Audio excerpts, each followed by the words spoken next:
Hello, everybody. Happy Thursday. Welcome aboard. Today, friends, yes, the day before the weekend kind of starts. You're all very welcome in, and we're going to be covering some flight training. Yes, back to basics as we start exploring the Navigraph Academy right here at Microsoft Flight Sim. Naughty Gnome, your timing is exceptional. I hope you're all keeping well. You're looking well. I'm now getting the thing right. I've a cough. Had the shivers and the shakes. Bring me out to the pasture and shoot me. I'm in a terrible hoop. But sure, listen, it's grand, right? We're going to be doing some Navigraph Academy today, learning what the course is all about, what we can learn, and maybe, sharpen up on some skills. Then we're going to move over and start planning our VATSIM flight for this evening, as we'll be flying out of Cincinnati, heading towards Chicago O'Hare on this Thanksgiving Day in the United States. So warm wishes to all our friends in the USA. Hope you're having a nice one.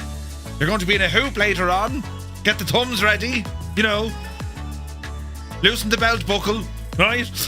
But yes, it's all happening now. The postman was here this morning. I have a new mount for this camera that I look into. It's kind of mad, right? I mean, the engineering that goes on in here, lads, right? I mean, this is all mounted on an arm that goes that way, onto an arm that goes, that way. So if I shake me desk, it's like an earthquake in the place. The whole place shakes. And if I touch off it, it knocks it out of kilter. And it takes ages to get it back. So a new mount will hopefully fix that. Or it won't at all. And I'll have to blame someone else for my, purchase. But anyway, I'm looking forward to this. Navigraph Academy, it's a brand new training syllabus. It's a full course. This one, the virtual private pilot license. Now, anyone who's done real world PPL training, or maybe you've done a ground school, or maybe you're just interested in it, well, this offers something quite unique. It's aimed specifically for kind of flight simmers who want to learn or relearn, or even the experienced ones to come back. And it's been made free. There's no cost to this course whatsoever. It is compatible with Microsoft Flight Sim only for now, and their hope is to push it onto other sims. But what is interesting, right? Anyone who looked, as I said, at real world PPL training, I mean, the amount of work you have to do in terms of the theory, there's a lot of books you need to get. You're constantly learning and finding out what the best things are. You have everything to do with the aircraft, you have navigation, you have meteorology, there's tons and tons of information. There's also, there's no end to it. I mean, some of the gear that I have over the years, I mean, I've all 9 volumes, or is it 8 volumes? Big, massive books, right? But everything from our Arc 1 flight computers, you have aircraft checklists. This is all real world stuff that I would have used. And I still use every now and again if I'm going for an L flight. That's the one that I use for my old Cessna 172. And it's cool, but this kind of stuff takes up a lot of space, right? So, for example, your various checklists. What we're finding out now, particularly as sim pilots, everything is becoming digital. What I mean by that is, if we were to look, some of the stuff I have. Here's a book from Pooley's on RT Communications. That's basically your radio telephony. How to speak and what to say. And a lot of this is I used as kind of like the sources when we did our ATC courses, because it's from the horse's mouth, if you like. How does one communicate? What do you say? When do you say it? But that's a little bit further on down the track, because prior to your radio telephony or your voice procedure, well, you have to understand the principles of flight. It's applicable to all aircraft, but they'll start you off on something usually like a Cessna or a DA-40, all those sort of aircraft. Piper Arrows are in there as well, or even a Cherokee. I've books here on the Warrior, for which I've flown as well. And there's tons and tons of books. And then you get into some of the flying that we do, be it VF4 or IF4, and these rival bigger publications of how do you understand things and how do you read them. And there's a wealth of information in here, don't get me wrong, but Jesus, we need something tailored in order to be able to just go flying, understanding the basics, and then be able to apply those in the sim. Now, when it comes to real world flying, as I say, there's a massive amount, right? You have 45 hours minimum airtime, but then you also have ground school, you have class taking, all that sort of stuff as well. And there's also exams to take as well. And that's, then it comes to your medical, right? So there's quite a lot there. However, the advantages, of course, of our flight simulators, well, we can learn an absolute barrowload of information from a lot of sources online. We have tools, the likes of, say, Intentions, that'll kind of just, break the ice a little bit so we can start learning how to multitask, be it with communications or, understanding the traffic pattern and all this sort of stuff. And then we've other ways in which we can enhance our sim. The likes of on air, we can go full career mode. We can build up our engine hours or our flight currency as we become proficient, be it on a single engine or multi-engine aircraft. But again, it all comes back to the very beginning. I mean, understanding the principles of how to fly.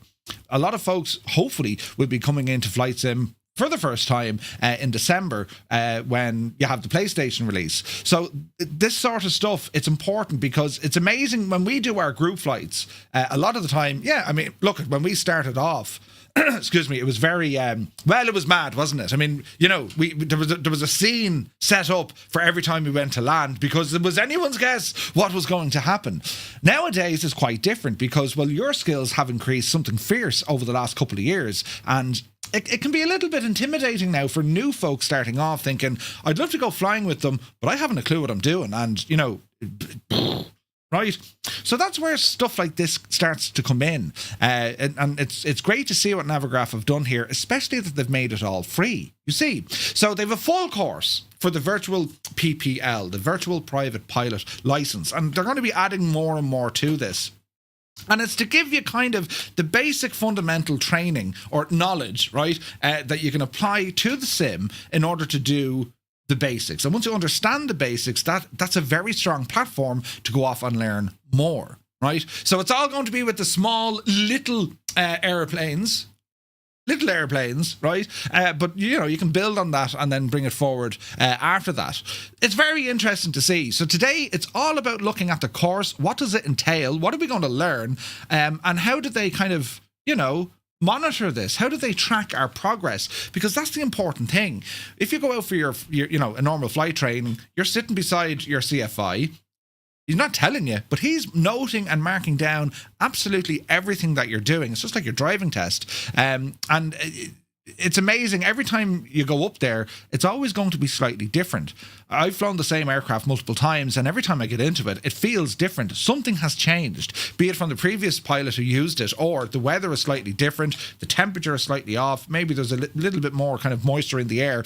Everything feels a little bit different. It's familiar, but it's different. The flight training then, when it comes down to your navigation, engine management or energy management, altitude, airspace, radio procedure, voice procedure, they're all pretty much, once you learn them, it's easy to refresh on them. The biggest challenge for real world pilots, especially those on a PPL, the hardest thing to kind of, reset every time they go flying, if they aren't flying like weekly, if they fly once a month, well, a lot of the time is spent trying to reacquaint themselves with the characteristics of the airplane. Now, the good thing is they already have that foundation there. They know what to do in terms of the theory of it. It just takes a few moments to get used to the airplane itself. But for us as sim pilots, I mean, a lot of us, we fly every day. So this is a great chance to go back and look at some of the basics, be it, coordinated flight, turns, stalls, recovery, all the basic stuff that should get us out of trouble if we end up in trouble. And even regardless of any training, you're going to end up in trouble. It's just the way it happens. But that's the joy of a sim. So very much looking forward to this. Will the virtual PPL be on Xbox or PlayStation 5? I've no information on it just yet, but I imagine that's what they want to do. That's what they want to do. Most of your flying is going to be done, as far as I know it will be, most of your flying is going to be done using activities built into the sim. So we're going to have a look at the full program. What does it entail? What do we do, and how do they do what they do? So it's, as I said, this is all for free. So I'd recommend everyone register because there's a ton of information. There's like a barrel load of information. And to be fair to Navigraph, they've made a lot of videos, easy to follow instructional aids and whatnot. So we're going to be following that to see what happens. And then a little bit later on, we kind of, jump into the future a bit as we plan for a complex IFR flight in an airliner using multiple airspaces with live ATC. Yeah, brilliant. Right. I mean, that's what we're up against today. But yeah, I pulled out all me. Look, the gadgets. These are like, this is the. I haven't used this now in a while, and it's starting to get old, and that's the problem as well. Like when you don't have digital solutions for real world flying, it starts becoming expensive. Because sure, you have to update things and print things, and you need a little bag to carry all your stuff. The good news is the likes of your checklists and whatnot for your aircraft, well, they're fairly straightforward. The old trusty flight computer, that's not going to change. And then depending on what avionics are on the aircraft, that can really loosen or lighten the load on the pilot. And it's funny because I'm a huge fan of the... a huge fan of steam gauge aircraft, the old-fashioned analog dials. I love them. But in reality, if I was flying an aircraft, give me a G1000 every day of the week, or, a G3000 or GTNs, because so much information is available to you on one screen. One dial gives you everything you need. It kind of loosens and lightens the load. But anyway, what we're going to do now in a moment, we'll get ourselves fired up. Look, the amount of books I have, look at the thickness of that shagging thing, look. Right? And like, this is the stuff you'd have to bring this with you. Did you read paragraphs? I did, yeah. I didn't understand it though, and I didn't like the way, Michelle looked at Michael. Right? It's not friggin' books we're reading, it's hardcore information. Now, in addition to all of these things, even as flight simmers, the course we have from Navigraph is very much a first in the modern flight sim world, which is free, right? Now, there's loads of, resources online of where you can fly, how you can fly. And even as I said with Say Intentions, with their pilot mentor, that mentor has been designed to assist you with what you're doing. If you have any questions, what do we do here? And you can use all of these things in real time as if the instructor was sitting beside you. Incredibly powerful training stuff, right? But if you wanted to go a little bit further, you can actually do online ground school courses, and I highly recommend these. Rod Machado, who's an absolute genius when it comes to aviation, but Rod Machado had his courses as default way back when, I think in Flight Sim X or Flight Sim 2004, and he was your CFI. He was going to teach you the basics of flight and navigation, get a little certificate at the end of it, and they also worked with the likes of the King schools as well, Martha and John, wasn't it? And they were going to be teaching you how to fly and what everything means. But it kind of lacked something. It kind of felt robotic. It was quite linear, right? With the likes of what Navigraph are doing here, they're following you every step of the way and they're grading you, and you can go back and change things around. And it's free, which I love. I love that fact that it is free. So, the issue is it's only available to Microsoft Flight Simulator, be it 2020 or 2024, at least for now. Their hope is to get it onto other platforms. X-Plane would be the loudest one shouting in the room saying, hello, right? But at the moment, it's just available to Microsoft Flight Sim. Now, this is the sort of stuff you can take with you, even if you've no aspirations of going into real world aviation. And let's be honest, right? Unless you're looking for a career, or you're at the stage in your life whereby the hobby, especially over this neck of the woods, it's an expensive hobby. In America, even the UK, it's not as bad because, well, it's just a means of transport, especially in the United States and Canada. Aviation is just another means of transport. A lot of folks fly, they rent aircraft, or they own their own aircraft. Well, over here, it's the chosen few, you know what I mean? And usually of a particular age group, they have the money to do it, because it is expensive. I mean, even the most basic aircraft, you're talking maybe 200 to 300 euros per hour wet. Maybe there's another €100 per hour dry. Then you have insurance, you have hangar fees, you have maintenance fees, and then you have to keep your own currency up to keep your license active from your PPL. So there's huge costs to the real world side of it. If you're going in for a career, well, it's a no-brainer, right? I mean, they're going to deliver all the training, all the courses, which you can do, but that's also expensive. I mean, if you wanted to go into the world of real aviation today, and you wanted to go for airliners, cadetships, yeah, 1 in a million. Consider yourself lucky if you got one. Certainly if you go the route of the military, you have a better chance because you will get all your flight training completed, but then you're tied into a contract. If you leave within X amount of years, you have to buy yourself out. Now, historically, a lot of airliners did that. They would approach, especially in Ireland, they would approach the Air Corps pilots and say, hey, come fly with us. And they'd buy them they'd buy their commission effectively. But, if Joe Bloggs I want to fly 737s or A320s. from zero to hero, it's going to cost you in the region of about €90,000, roughly. And that's your course material, your training. Like, it's expensive. However, as I said, in different countries, there's grants available, there's training courses available, there's a lot of other options. But all of that to one side, as flight simmers, how can something like this benefit us? Well, when it comes to aviation, and aviation is more than just, flying around the place, I think people are all drawn to aviation for a number of reasons. But I think one thing we all share, we're just mesmerised by it. We want to know more about it. It's quite intriguing. We're like, well, how does that work? And we can see that when it comes to the complex airliners, we can see it from the rotary wing, when it comes to helicopter flying, and even your general fixed wing or even military aircraft. We want to learn more. We're quite inquisitive. And that's something that we all share as flight simmers. So a course like this, well, we're looking at it going, maybe I'm not flying per the book or as I should be, or maybe I can build some confidence here if I am going to fly online, or if I'm going to do a group flight, or even if I just want to fly the aircraft more proficiently. Well, that's what this course is all aimed at. So, we'll see what the story is and give it a blast, sure. Right, what's the worst that could happen? I heard you say. But we'll see what happens, right? So before we get started, we'll ramble into the chat as we say hello and happy Thanksgiving. Good morning from a 13 degrees Tipperary in Ireland. It's very mild, right? We don't know why, but that's we'll see what we can do. Right, who's here? Look, Malky, very good morning to you. Toto is in the house. Good morning.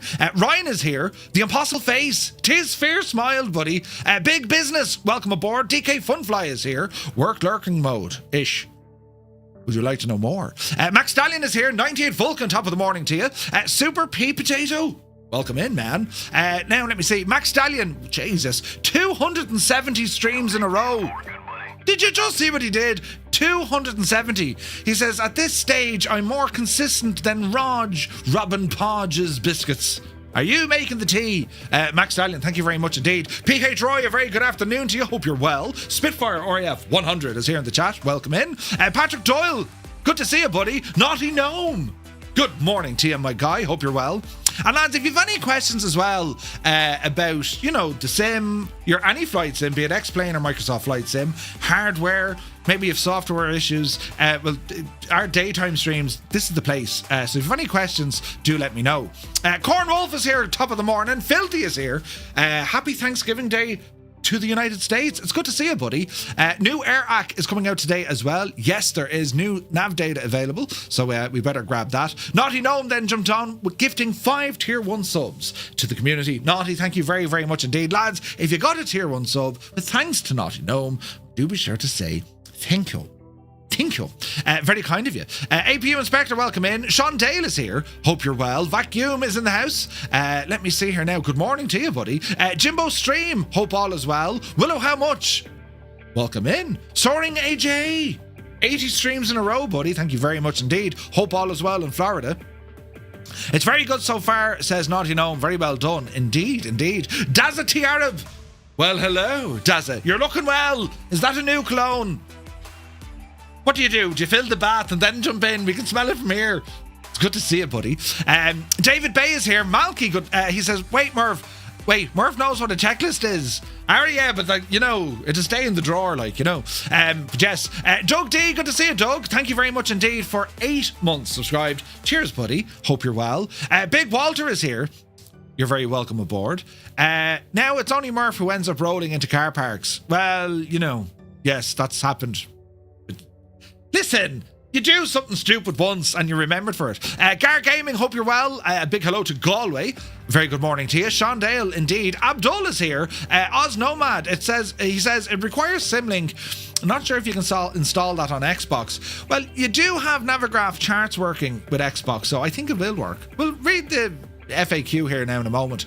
Mutley, good morning. Hope you're well. Airlock Doc, happy birthday, Airlock. Morning, Murph. Murph is training. I'm unboxing rudder pedals. What a combo. Hope you're well. It's younger looking you're getting. Where is this now? It looks like Murph's been to the library this morning. Right, I'm banned from the library, you know. Sean Dale says, I explained to my instructor that I had many hours following Murph. He kicked me out of the plane, cancelled my test. He did look really white when I left. Yeah. Don't follow me. Hermit, something good to see you. I remember a time when I dreaded getting to class by 8 o'clock, trying to get to school here at 0600. Glad classes here are engaging. Good morning, Mr. Murphy and everyone here. Hermit something, a very good morning to those in Boston, and hope you have a great day, buddy. There's buttons here, lads. Let's have a look. Medical stops me, alas, but stuff like this is nice for keeping me brain sharp, says the impossible face. Yeah, and that's a huge thing, right? As flight simmers, I mean, look we have the advantage of we don't need to worry about a lot of logistics if we want to go flying. Real world weather doesn't really have an impact on us, and the availability of an aircraft really doesn't impact us either. There are so many pros to flight simming. You can use it in addition to your real world flying as well. I mean, there's just so many pros to flight simming, and the flight sim over the last 5 years, it has become so accessible. And so popular now, which is great to see. And like the whole industry, the whole flight simulation genre, it's exploding, which is great to see. I mean, look at all the hardware we have. Look at all the aircraft add-ons. Look at the platforms now. I mean, X-Plane, they were one of the first ones to have X-Plane Mobile. Then we had Microsoft Flight Sim on Xbox. Now they're pushing it onto PlayStation. We have a lot of good options here, considering how sophisticated these simulators are. You know what I mean? Apache, good to see you, buddy. Mac Vision is here. Welcome aboard. Northern Aviation, 9 months. My dude, top of the morning. Hope you're well. Thank you very much indeed. Mwendo the Cheetah, Meowdy from an 18-degree New Zealand. 18 degrees in New Zealand. Jeez, that's balmy. Hope you're well, buddy. Kia ora. Pieman Jim is here. Good to see you, Jim. Greetings from Newcastle. The tune is a bit damp today. Yeah, I don't know. It's cloudy here. It was raining earlier, but no, I think we'll be all right. But yes, Chalks is here. Good to see you, Chalks. Dad Game Time is here. Jay Brown, welcome in. Hope you're well also, my friend. Bell Bro is in the house. Navigraph Academy seems nicely structured and well explained subjects. We'll be diving through it now. Naughty Gnome says, questions on my setup. How do I convince Mrs. Gnome to let me build the extension so I can fit me sim or more sim gear into me office? Do you know, I was only having that conversation with Mrs. Two-Tone yesterday as I'm looking around my man cave, right? I'm very limited on space here. You can't really see it. If I turn on this camera, you might. Right? Don't focus on the back of my head. But I'm kind of limited because I do have a Doff Reality rig sitting over behind me camera here in the light, right? And I don't have much room. And I was thinking, do you know, I could nearly take over another room for a different rig altogether, maybe VR or something. That conversation ended abruptly. So yes, Naughty, I don't know how we do this, you know, for science, right? For the well-being of yourself and the nation. Try that one as well. Light Bison, good to see you. Iceman is here. Welcome aboard. Hope you're well, buddy. Naughty Gnome, thank you very much indeed. Gifting a tier 1 sub to Iceman. Cheers, buddy. Flight Sim Mods, Shane, good morning. Where's this now? You had me at Flight Sim. Ooh, behave. Welcome in, buddy. Where's this now? Why did Weetabix stop using paper wrappers? You have to buy the Tesco version, otherwise they're rubbish. Really? They don't use paper wrappers? Egg Barley, expand into the kitchen, Murph. Right, yeah, right. We'll try it. Idle Cutoff is here. Cambridge calling. Hello from Tipperary. Jesus. There's buttons over there in the corner. Doc Nader, good morning. Dazza says, offer a new kitchen. I don't, lads, listen. The kitchen's currently being painted. Super Pea Potato, you can wash dishes whilst using VR. Yes. Flowers and chocolates may help. Well, that's the sign. But that's the warming up part of the mission. Do you know what I mean? Spitfire. But yes, sound advice. Did it end abruptly with a frying pan? Metaphorically speaking, it did. Yes. Where is this now? It's just as well I live by myself. If my setup gets any bigger, it might spill into the kitchen, says the impossible face. You see? Now let me see. Just Froy, thank you very much indeed. 5 gifted tier 1 subs into the community. The man is a legend. Thank you very, very much indeed. Insane generosity. Cheers, buddy. Pringles, good to see you.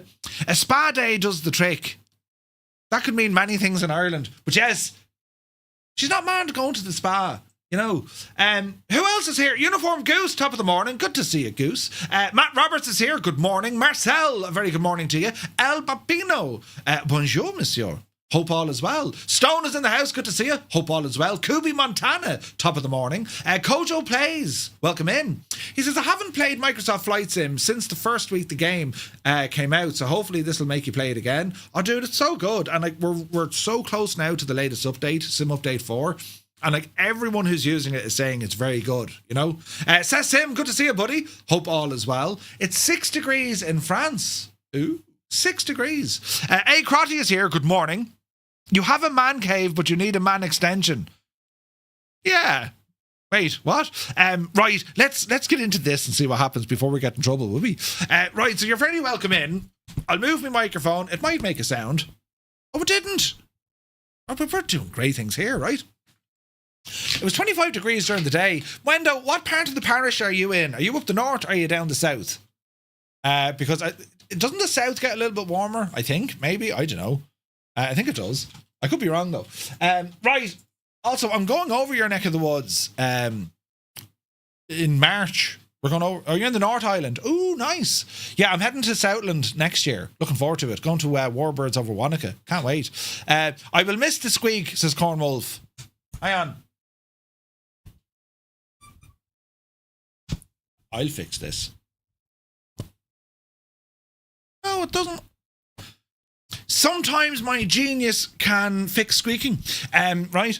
This must be Sim Update 3. It is. It absolutely is. Oh, you were there in 2008. Oh, nice. 13 here at the moment. Any warmer? I have to break my shorts out. Oh, Jesus. Right. Let's have a look at this anyway. What is Navigraph Academy? Well, here it is here, look. Simulated flight, real training. Dreaming of flying like a real pilot? Well, Navigraph Academy gives you the real-world training path to get there for free. From your first throttle push to mastery of flight. Ooh. So what we have, you log on to academy.navigraph.com and you set yourself up, you register the whole lot, everything's free, and you'll find yourself kind of at this landing page. And up the top left-hand side, we've home, get started, the course catalogue, your flights, exams, and then resources. All right. So it's broken down into a PPL, and for your private pilot license, as I said, like versus the real world, there's an awful lot in there. It covers an awful lot, as you could have imagined. What Navigraph have done here, they've made it very relevant to flight simmers, but they are following the real world structure. Right. So what we have here, there's a couple of resources we can grab that Navigraph have prepared for us, including checklists for the good old Cessna 172. They also have some control binding guides for different hardware, Turtle Beach are in there, Honeycomb, and also your Xbox controller. So there's a lot of guides here for them to help you. These are the controls we want you to set up, and so on. And then we have the user guide. So if we were to look at the Cessna user guide, it's a PDF. You can download it, put it on a tablet or whatever. So this is intended to be used with the Navigraph Academy.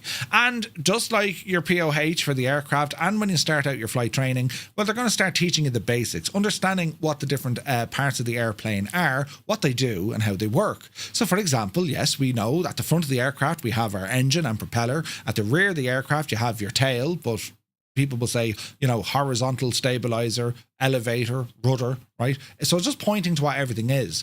And this is basic stuff, right? But again, when you look through it, you might, oh, that's what they call it, right?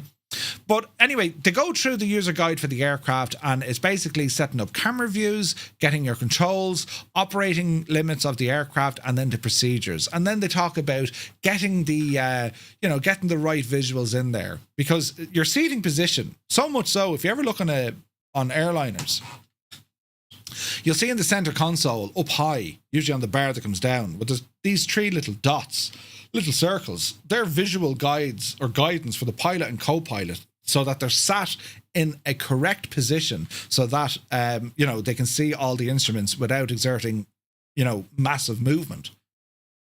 That's how important it is. Your seating position in the real world, it's also very important when it comes to the sim, right? Your viewpoint in the aircraft, but also where you're sitting, what's at your desk. Maybe you're on the couch with a controller, or maybe you're sat in a rig. It's very important getting the correct seating position, the field of view, and making sure that you can see your instruments and also outside. Very important. And It's basic stuff, but you'd be amazed. People are like, oh, I don't know where that. It's right there in front of you. Right. So they go through some of the options here of how to set up all your different views. There's advice here on quick views to look at certain instruments. That's entirely up to you. I think we're all at the stage, we're all at the stage where, you click a button, it's going to bring you back to the view that you want. There is one thing that I do on any simulator, depending on your hardware, but if it's a yoke, there's usually a button. If it's a joystick, it's the trigger. I always set the trigger to load my custom view, which is my basic standard view. It just means if anything were to happen, if I'm looking out the window or if I'm outside, an instant click of that button and it's close by, it puts me straight back into the cockpit view of pilot flying, right? So I recommend having something like that set up because at any moment you can just, boom, click of a button, you're back looking exactly where you are. Now, if you're using the likes of head trackers or eye trackers, it's kind of null and void because you can just move your head. But certainly if you can't move your head, or even on the Xbox, have a keybind set up that it'll load your custom view, or whatever view that is, right? Now, other things, buttons for setting your flaps, that's important. Your elevator your elevator access, ailerons, rudder. Then it comes to your throttle, your prop and mixture. Prop, not important for the Cessna 172. Mixture is, right? Your toe brakes or some way of controlling ground handling, be it toe brakes and yaw axes and all that. So you can see what they're doing. They're going through all of the bits and bobs, and they're even showing you their suggested control axis curves. The control curves. Basically what it means is when you null out the control curves, usually they're like bottom left to top right in a straight line diagonally. Yeah. So when you do move your flight controls, well, it reacts straight away. What Navigraph are suggesting here is, no, put a bit of a curve on it. And the reason being is where the dot is in the middle, that's where your control is centered. And because now, instead of a straight line, it just means that you can exert a little bit more force on your controls and the aircraft won't respond quickly or too quickly, because sometimes you're constantly trying to hold the adjustment and keep things right. This will make things easier. Never in an airplane, like unless you're doing like air show stuff or military stuff, or you're in a spot of bother, you would never have to fully deflect left or right, up or down. 95% of your time in the airplane, you're operating within about 20 degrees, 25 degrees, right? Could be slightly higher, but like you'll never use full deflection. So if you use something like this curve, it's giving it a lot more freedom to exert more force and more accurate movement on your controls. And then if you do need to go full deflection, well, you can see where it speeds up and it'll give you the full deflection, the full movement of that control surface. Something to consider, have a look at it and see how your flying goes. If you're struggling right now in the sim, the controls are too sensitive, I can never get the accuracy, well, level out, create something like this that you can see with your control axes. And I'll show you in the sim how to do that. This will allow you far more control over the aircraft. It just does. If that line is a dead straight line, depending on your hardware, it becomes twitchy and it's very hard to kind of keep it in the straight and narrow. So something like this, that'll help. Same with your rudders, elevator, ailerons, the whole shebang. All right. Now, other things they talk about, dead zones as well, if you want. So that means you can kind of rest your hands or your feet on your controls without worrying that the airplane is going to start doing something. You can introduce what's called a dead zone. Basically, it's like a certain movement of your controls. Well, they'll do nothing. They're dead, right? That can be handy for a lot of people as well. So something to keep an eye on. Now, the virtual operating handbook, they're talking about the Cessna. Now, the Cessna 172, most produced airplane in the world, I believe. But there are many variants of a Cessna 172. You have Cessnas from the 70s, for example. You have T, an F, an S, an I. There's loads of different ones. The avionics are different. Fuel tends to be roughly the same, but you could have carb heat in there. There's loads of different options. But generally, this is your normal kind of run-of-the-mill stuff. Your Cessna 172, it's a very strong workhorse of an airplane, particularly when it comes to flight training. And it's a great cruiser for getting around as well. They then go off and they explain some of the airspeed terminology. So you have KCAS, which is your knots calibrated, KIAS, well, IAS, we know about that, indicated, right? Then you have TAS, which is your true airspeed. Then we have our V speeds. We've looked at these before. So your V speeds will be maneuvering, stall, never exceed, all that kind of stuff. Operating limitations are going to tell you roughly the speeds of the aircraft and what it can and what it can't do. A lot of this at this stage, this is nice to know. You have could, should, and must. Could, should, and must. So we'll try and focus on that sort of theory of what we need to know. All right. Normal procedures. Now, when they say normal procedures, that's based on kind of general weather, general weight and balance, and all the jazz. 55 knots, give or take, indicated. That's when you rotate. That's when you take off. Your normal climb at about 75 knots. You could argue at 74. There's a lot of things like this. And then your obstacle avoidance or climb, VX, you can climb at 65 knots. Climb performance is all there. En route performance, that's all for fuel planning. And all the jazz is there. Then we have our detailed procedures. It's a very interesting kind of checklist that's there. And it does mirror that of the real world, a real world Cessna 172 checklist. So if I were to say, right, startup, in-flight, emergencies, limitations. If I were to look at limitations, I would say maximum weight for takeoff, grand. If I were to say velocity to never exceed, well, it's in knots and miles per hour in the real world stuff. But you'll find that they're all fairly bang on. And again, they're going to say, look, this is based on the Cessna 172. A lot of the time they might give you specific model numbers, or they'll give you years of manufacture and all this stuff. All right. So great. You get a 172 guide here, and I'm sure they're going to build this. Then you have all the control bindings, right? So optimize your hardware for realistic handling. So for example, if you wanted to look at the Honeycomb Alpha and Bravo, which is very popular, very, very popular bit of kit. What they're going to show you, look, reset your cockpit view. That's that button I'm telling you about. You can either reset it or load a custom view. I use it to load a custom view, right? But then you'll see different views that are, toggle instrument 1, toggle instrument 6. That's up to the user with all the different views and how you move things around. These are just suggestions from Navigraph and how you set things up. But if you follow what they're doing, it'll explain to you, well, what they do and how they do it, right? So good resources there, handy to have. So that's the resources. If we go to home, we can go in now and have a look. And there's a couple of videos we'll play on this. You'll see, explore the courses. You have the virtual PPL, that's now released.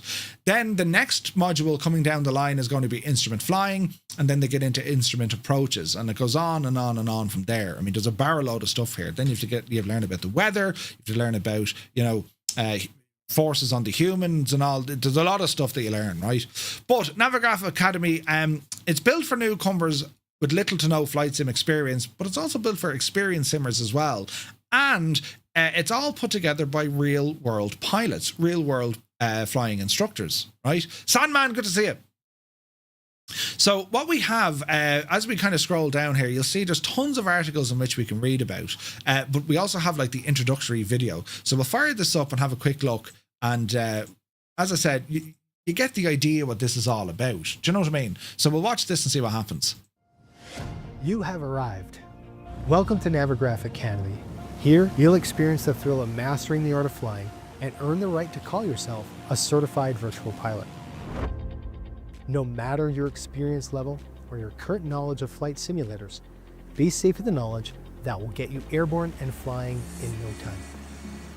Along the way, you'll make use of Navigraph's completely new learning systems, helping you sharpen your skills and become as good as real-life pilots at maneuvering, performing landings, and finding exciting places to go visit. This course is for you, and it's all free. Strap in and get on board, and let's go flying together. So a nice little introduction to what it is, but we're going to dive a lot deeper into all of this, right? So the courses we're looking at, it's the virtual PPL. This is the first one that we're going to look at. Now, in that, we have 14 ground school lessons, we have 14 flying lessons, and we have 2 exams. Just quite a bit. So we have an introduction to all of this. We'll have a look at that at the moment. But I want to show you there are 2 phases to the virtual PPL that Navigraph have done. Phase 1 is 0 to solo. So absolute beginner up to your first solo flight. And then phase 2 is visual navigation. This is your ground operations, local navigation, cross country, and then solo cross country. And again, this is following kind of real world procedures. If we look at some of the lessons here in phase 1, introduction and aircraft familiarization, effects of the controls, right? Level flight and turns, climbs and descents, stalls and dive to max speed, slow flight and the use of flaps, takeoff, landing, traffic pattern, and your first solo. These are the absolute basics. Every time you go flying, you'll have a takeoff, you'll have a landing, hopefully, and you'll probably do pattern work. Pattern work, the traffic pattern in the United States, they would circuits. Or is it over here? We call them circuits. Basic circuits. Circuits or traffic patterns, they are both the same thing. All right. And there's rules and regulations in which you have to follow. There's dedicated or assigned altitudes. There's a assigned direction, right? What way you fly around the airport. They're almost like they're invisible waypoints along where you fly. And because we don't have any like road signs up there, turn left in 200 meters. Well, this is the stuff we need to follow. All right. Mark Eamon, good to see you. Dying with man flu today. You poor old Divleen, Mark. Pfeiffer, welcome aboard. Hope you're well. So we're going to start off at the very beginning, but we do have an introduction video here we're going to look at. And like everything, these are basic stuff, but you will learn something on it. I guarantee you, even a real world pilot, you'll come back to this and go, oh yeah, it's very good. When it comes to learning new things in flight simulation and the world of flight simulation, which includes not just the aviation, but of course the world, the science behind it, tourism, all of that, you learn something new all the time, right? So we'll have a look here at this video. It's about 3 minutes long, and there's quite a lot of videos in this, but the idea is it's to give you information. All right. Alston, thank you very much indeed. You're very kind for 11 months. Cheers, buddy. Right, we'll do one of these, and let me see. I have a page open here. If you're on the vertical stream watching, just the top page is not really doing anything, but the bottom page is the video that we're going to look at. So we'll fire this one up and let's see what happens. To train with Navigraph Academy, you will make use of several tools. This video will teach you 2 things. First, how to install and use our tools, which will assist your journey towards the skies. Second, we'll look at how to start the lessons, how we fly them, and how we get feedback after the flight. Let's get started. First, make sure you have created a free Navigraph account on the Navigraph Academy website. Then, you should install 2 software programs. The first is called Navigraph Hub. It is available by going here and clicking here. Navigraph Hub adds lesson files automatically into the correct folders for you by simply clicking this button and waiting for confirmation. The second software is called SimLink. The download for this is also available from the same place as Navigraph Hub. SimLink sits in the background and registers your flying activity inside the simulator, allowing us to score and provide feedback on your flying lessons. Remember to log into SimLink with the same user account as you created earlier. Okay, you're all set up. Now let us start flight training.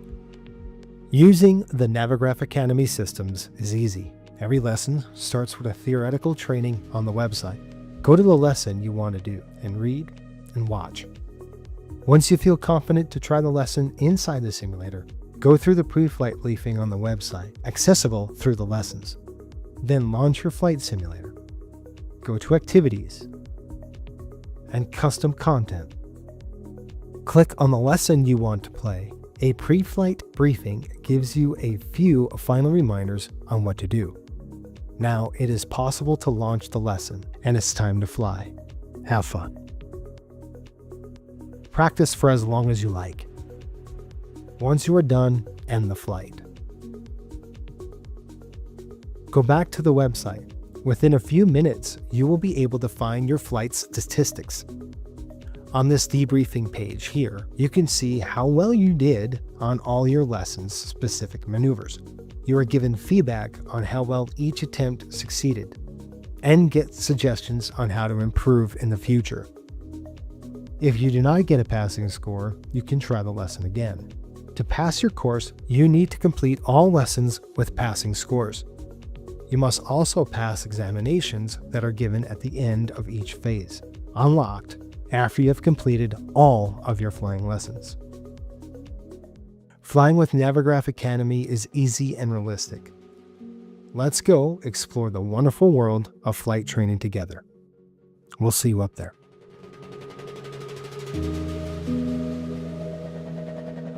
Right, so it's fairly straightforward, right? It's the activities are saved in the sim directly, which is what you want. Why isn't this working now? I have buttons here that don't work. It's saved in the sim directly under activities, and that's where you access them all from. Right. Heisenberg, good morning. Turkey's in the oven. That's what we want to hear. So the first part of this is introduction and aircraft familiarization. Welcome aboard. In the first lesson, you'll get to know your instructors, explore the course structure, and familiarize yourself with the basic controls. All right, so you click in on the lesson, and this one here, they're going to tell you all about it. In this first lesson, we'll begin your journey into the world of virtual flight training. We'll introduce you to the realism, the tools, and the unique features that make the virtual private pilot license course with Navigraph Academy so special. You'll also meet the instructors, and it's good to learn about all this as well, right? So, Murph, must like Jazz with the YouTube recommendation. You wouldn't know, lads, you wouldn't know. Right, is that working out the way it should be? No, it's not. Hang on, my screen is turned off over here. Nothing like, live performances. Hang on, we turn this gadget on. And press some buttons. So there's another video coming in which we'll watch. Introduction and aircraft familiarization, and that's what we have in all of these options. We can go in and learn about each and every course we're going to do. Now, before we watch the video, we can read up on the sim setup, right? 2020 setup, 2024 setup, right? So depending on what sim you're using. Also, then we can learn about what are the requirements of passing this tutorial. All right, Adam, good to see you, buddy. Purely Microsoft Flight Simulator for now. Just Microsoft Flight Simulator. They are hoping to get this onto X-Plane in the future, but at the moment it's just for Microsoft Flight Simulator. All right. So if we have a look in here at this video, we'll have a listen to the lads, because it's to give an idea of what they're kind of all about. Do you know what I mean? So we'll have a look and see what happens here. Welcome to Navigraph Academy and the Virtual Private Pilot's License course. This course is designed to enable anyone to learn to fly in our most modern flight simulators. Maybe you felt overwhelmed by complicated setups and vast amount of different aircraft types and realism settings. Perhaps you're struggling to understand how to maintain altitude or navigate your way around the world or take off and land. Or perhaps you've enjoyed flight simulators for some time, but you want to sharpen your flying skills to match real-world flying standards. This course is as real as it gets. We're confident we have created something uniquely realistic. We will make use of real flight training methods and focused on what's important, such as attitude flying and pitch and power techniques, just like you would in real life. We're even replicating the timeline of a customary flight training course. Briefings, guided flight sessions, and flight analytics will make sure you'll get the maximum training value at all times. The course is made up of a number of lessons, and each lesson will teach you a core flying skill.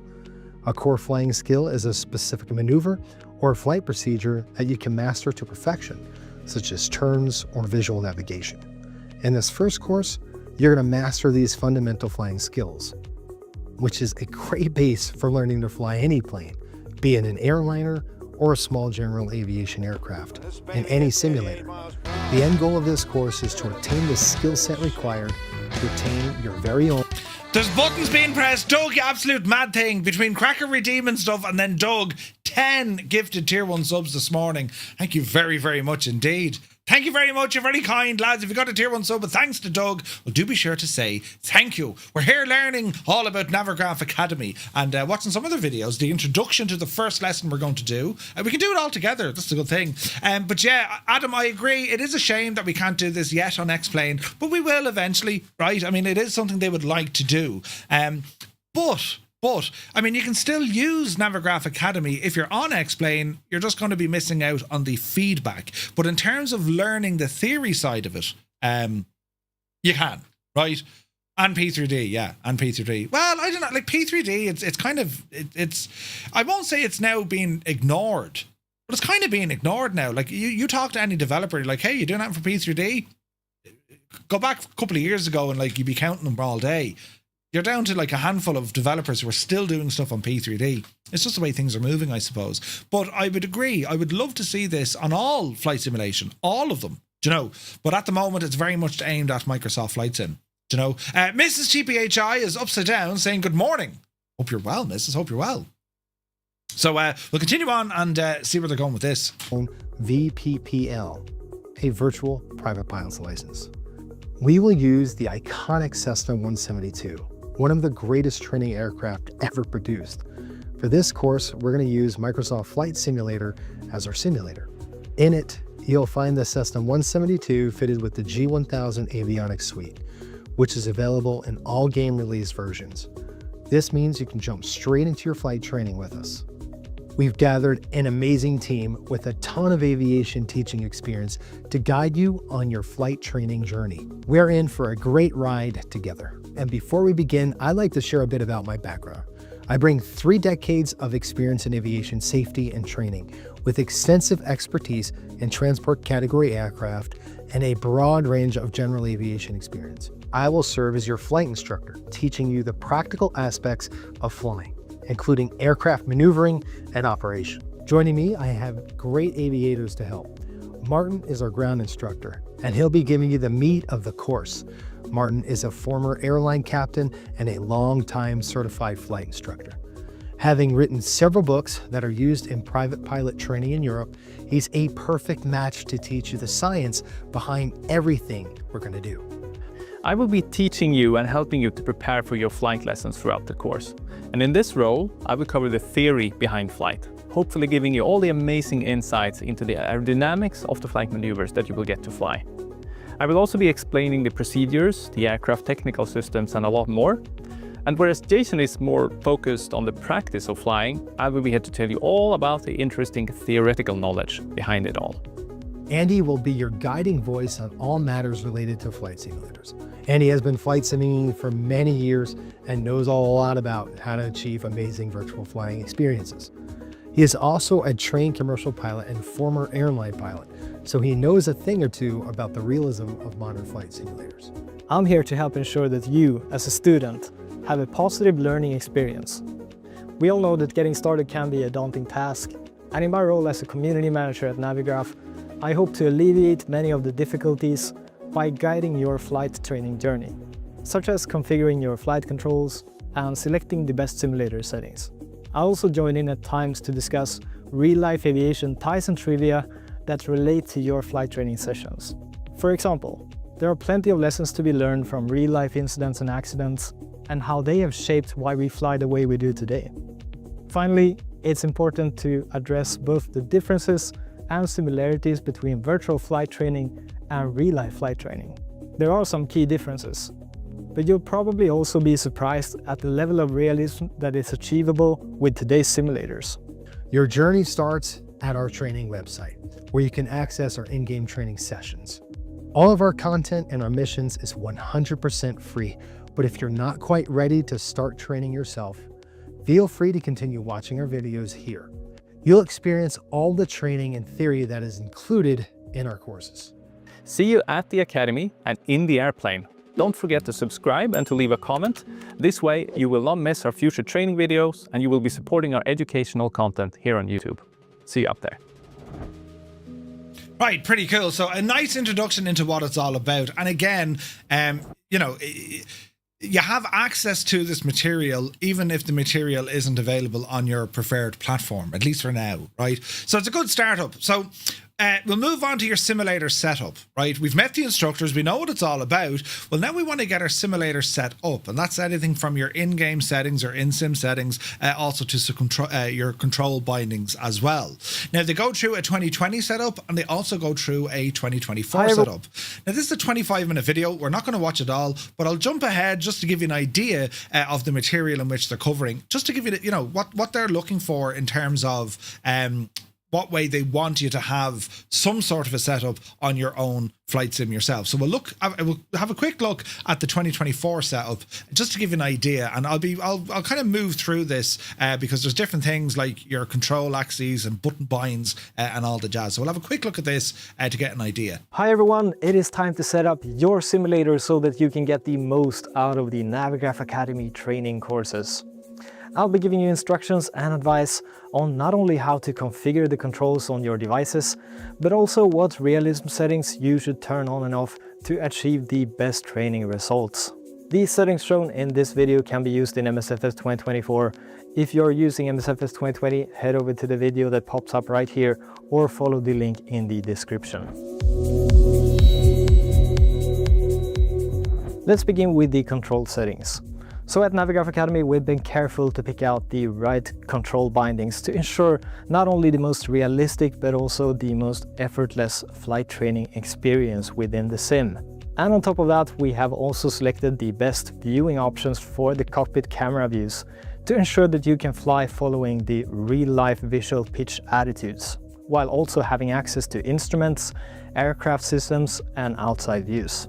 First of all, Navigraph Academy is designed to be used with any type of sim setup, be it a large home cockpit like this, or just a basic setup with a simple hand controller like this. The only requirement is that you use some sort of control device, often referred to as a peripheral, where a handheld controller device such as an Xbox controller can be seen as a minimum requirement. I won't suggest exact buttons to map on each of the different controllers here, but on the Academy website you'll find examples on control mappings for the most common peripherals on the market. You can also use this video as a reference for which keybinds are essential and then bind these to the buttons of your choice. Just follow along inside the sim and update your settings as we proceed. Also, okay, so if we move along, control axes, these are important, lads, right? And the reason why control axes are important, when it comes to your capability or what the plane is doing based on your inputs, a lot of people can get caught out. They get, hey, it's so finicky or it's so sensitive. Well, this is where your control axes really help, because you can set the axes in the sim, be it in 2020 or 2024. So have a quick look at this. Operations. Let's begin by setting up some axes. You can access the control setup menu from here. First off, let's bind our elevator, aileron, and rudder axis. These controls will... So 777 asking, Murph, do you need to have an active subscription to Navigraph? No, this is completely free. All the resources that you see, this is completely free. There's no, you don't need to be subscribed to Navigraph. You don't need an active subscription. It's all free. Will allow pitch, roll, and yaw control. First, find the elevator axis setting and bind this to the pitch control axis on your control device, such as the forward-aft movement on a joystick, yoke, or the thumbstick on a controller. Then find the aileron axis and bind this to the roll axis, such as the left-right movement on a joystick, a yoke, or on a thumbstick. The last of the three primary control axes is the rudder axis setting, and this is the trickiest one to cover.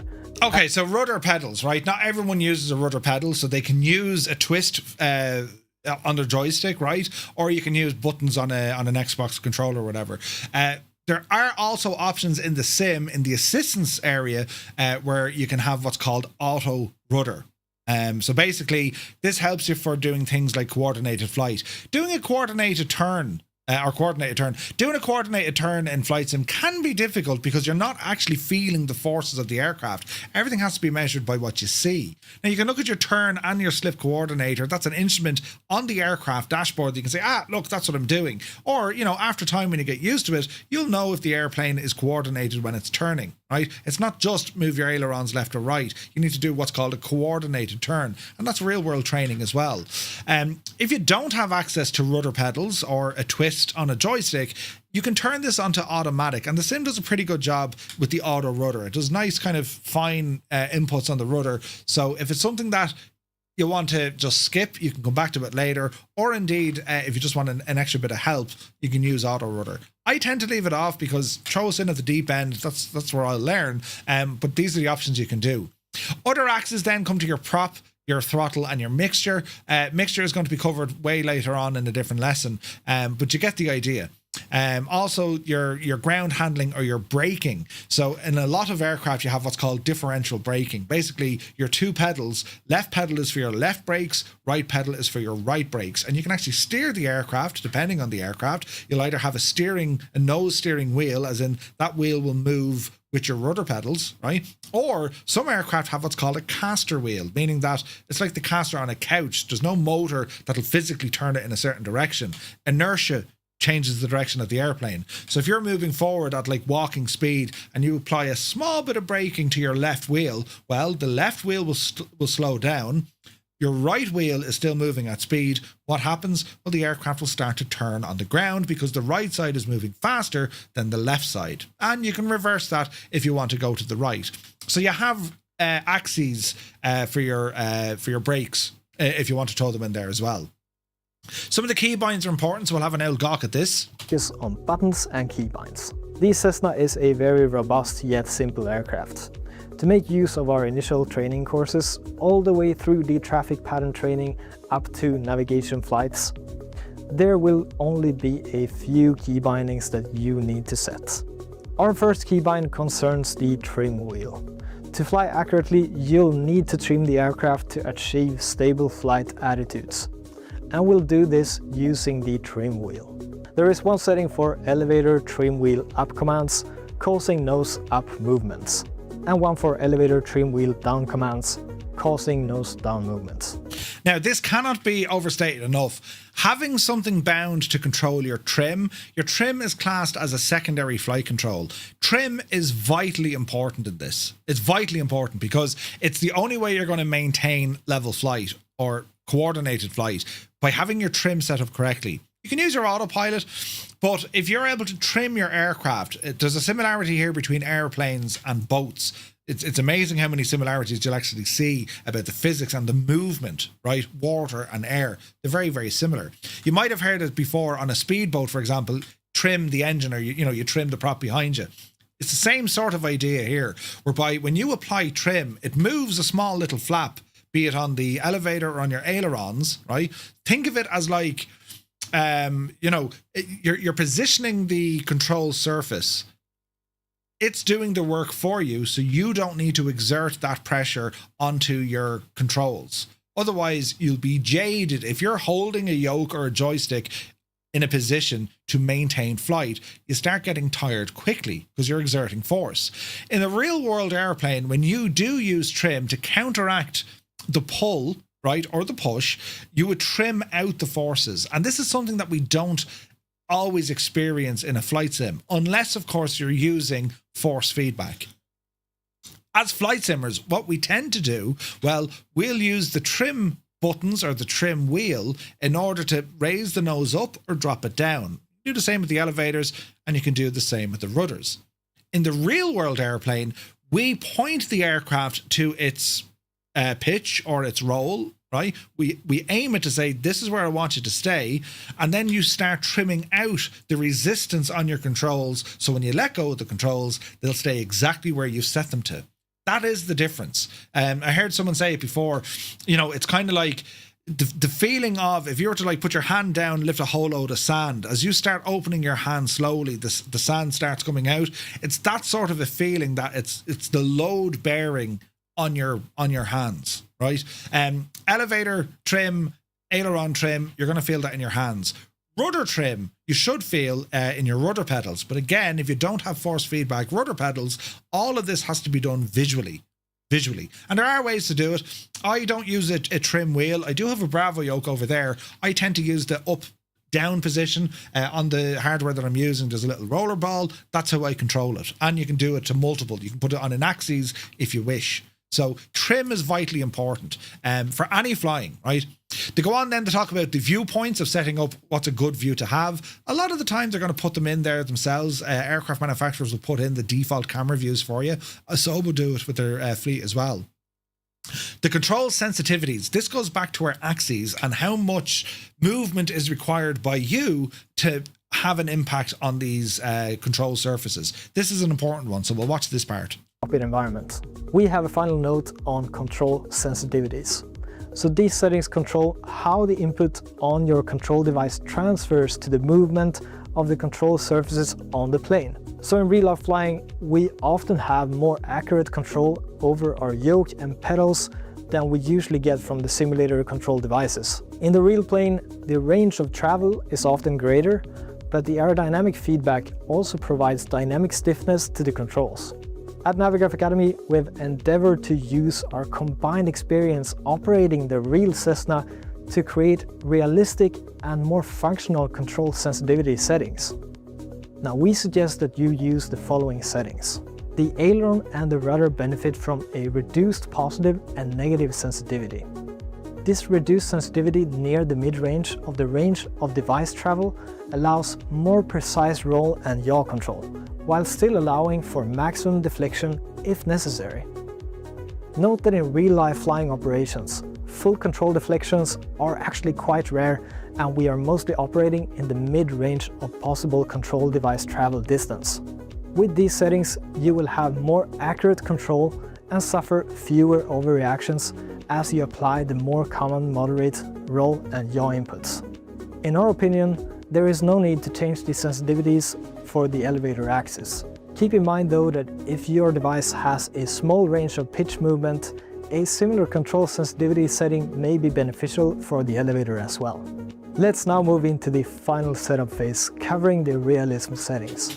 So this is important when it comes to the control sensitivities. A lot of time, I find anyway, Coronado aircraft, they have a tendency to be way too sensitive on their pitch axes. And that's probably because whoever is doing the flight model, they're probably using hardware that has a greater range, or the sensitivity is set differently than mine. So I always find with a Coronado Cessna, in particular a Cessna, I have to go into my control sensitivities and actually dial down the response curve of my hardware because I just find it far too sensitive.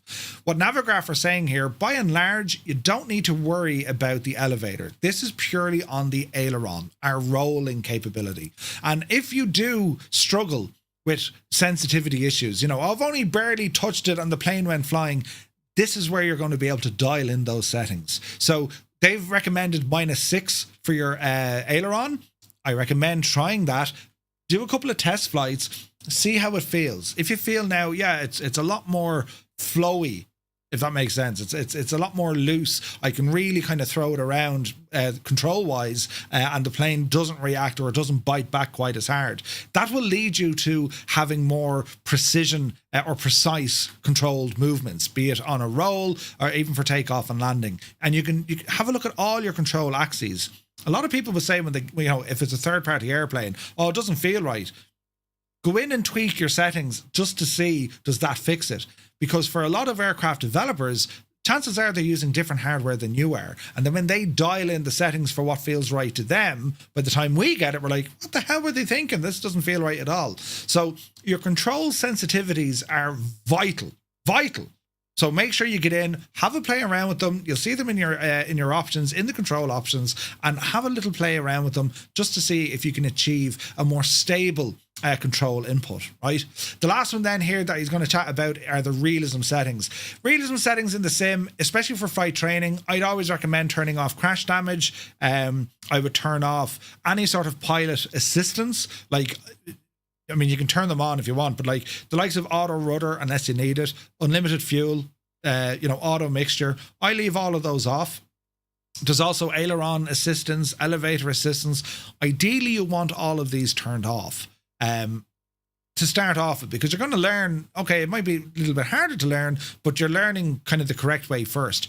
You can have those assistances turned on, or the assets turned on, but long term, you want to be planning that these are turned off. All right. So that's all our sim settings here. And they go into a lot of, like, there's a lot of detail in that already. And perhaps then you're, you know, if you are struggling with a particular aircraft, it's just too sensitive or it's just too wild, well, you can dial down the controls. And with Microsoft Flight Sim, you can save that sensitivity specifically to that aircraft. That aircraft, meaning that when you jump back into another airplane, you don't need to worry about resetting or changing, or, you know, it's your initial settings are already there. So it's very handy to have, right? So they were the control stuff. And if we have a look at this lesson, all we're going to be doing in this is making sure things are working, right? So we're going to be asked to start the simulator. and then step into the aircraft. So we're going to go to the briefing. This is the first flight, all right? So introduction, did we play this one? Easy now? Today is all about getting to know. Right, so we'll watch this. This is our briefing for today's flight, and we might do a couple of these, but it's going to be an introduction flight.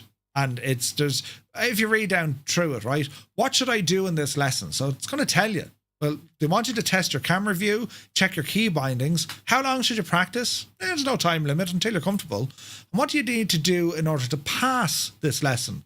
For this one, there's no requirements. You don't need to pass this lesson. This is purely an introduction, getting you used to your control settings, right? So we'll have a quick look here and see what they have to say.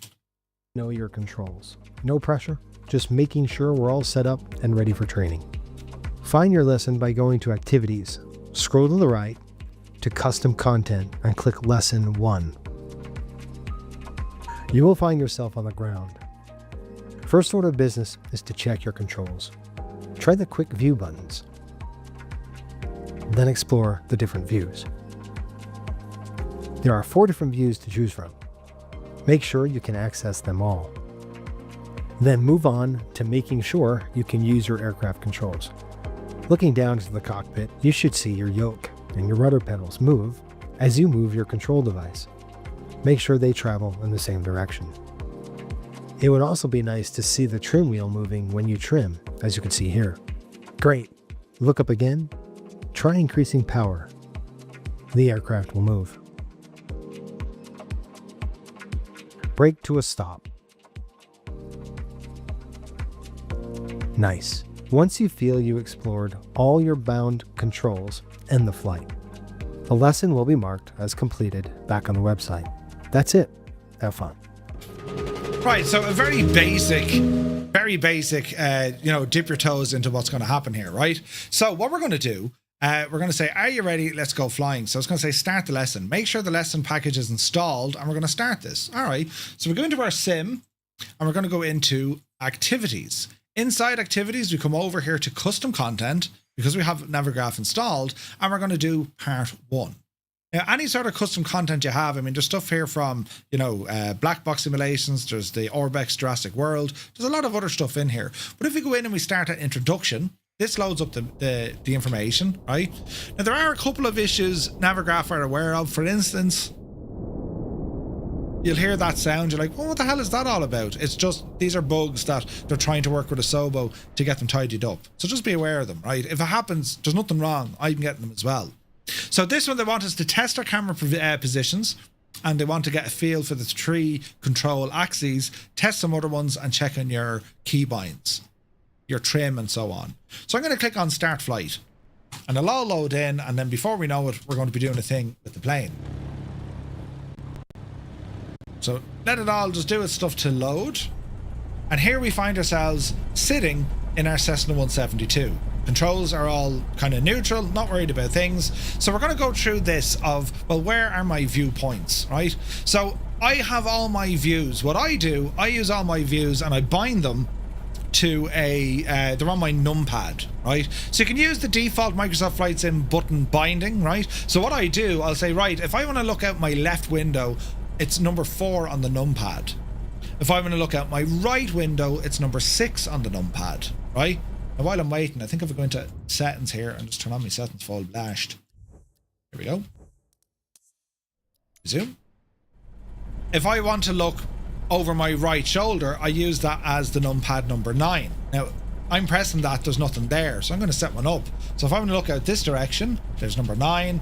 And if I want to look out this direction, I'm going to call that number 8. I always set up then a GoPro view, which is like a dashboard cam, to number 7. Number 5 tends to be in the other seat if I'm flying right side, right? So I'll set up number 5 there. So now when I cycled through all of my controls, I'm happy that I have view out the left side, view out the right side. I have an instrument view here that's looking at the main instruments, right? I can probably adjust this a little bit. So if I do something like that, right, I can see my circuit breakers, but I can also see my G1000, and I'm going to save that as a view. My custom view, my custom 0 view is saved as this view here. and I'll also bind that to a button on my joystick. So for example, if I'm flying along and I'm looking out the window here, but without pressing the keyboard, I can reactivate my standard view just by hitting the trigger. I'd recommend you do something like that. Then we have external views. How do we control our view of the aircraft? In a flight sim, your views are most important. They're going to help you see what's going on around you, and how, if you can't see properly, you can't fly properly. It is as simple as that, right? So make sure that all your views work. Then you have things like drone camera. You can go in and you can set up your Xbox controller if you have one, and this is where you can, you know, cinematic stuff if you like. But even if you just want to be learning more about the airplane, this camera enables you to get really up close and personal. Like one of the pet hates I have with Microsoft Flight Sim, their walk around mode. There's currently no way to zoom in when you're in walk around mode. That's a problem because it's very hard to read and look at in detail where you're facing, right? The drone camera fixes that. And there's a number of different axes you can set up and speeds and all the jazz. Just like with your hardware, there's control responses. You can set up the various different speeds that are available for you. All right. So our first mission has been successful. This is purely down to cameras. Cameras are so important, and they don't reflect that in the real world, unless of course you're sitting in your aircraft. And if I were to show an example of, you know, the pilot seating indicators, if I show you this, look, because this is fascinating stuff. In some of the larger aircraft, they have these indicators, and you might have seen them before, right? Video here from Sim Hangar, and he's explaining the eye position indicator. And the reason why this is important, the aircraft manufacturers, they need you sat in a certain position of the aircraft so that at a glance you can see exactly what you're supposed to see. So they have these little indicators, knowing that, well, if you can see, and depending if you're left or right seat, if you're sitting on the left hand side, the white dot should be blocking the right side red. If you're on the right hand side, well, the white dot should be blocking off the left hand red. That makes sense? So your eye reference is very, very important in the sim, but also in the real world. All right. So my position here, I always set up the same default view. I want to be center of the controls, so it's right in front of me, right? And then I don't want to be down here because I can't see what's going on, and I don't want to be too far up into the ceiling. I want to just, kind of like a car, you want to be able to see kind of over the bonnet.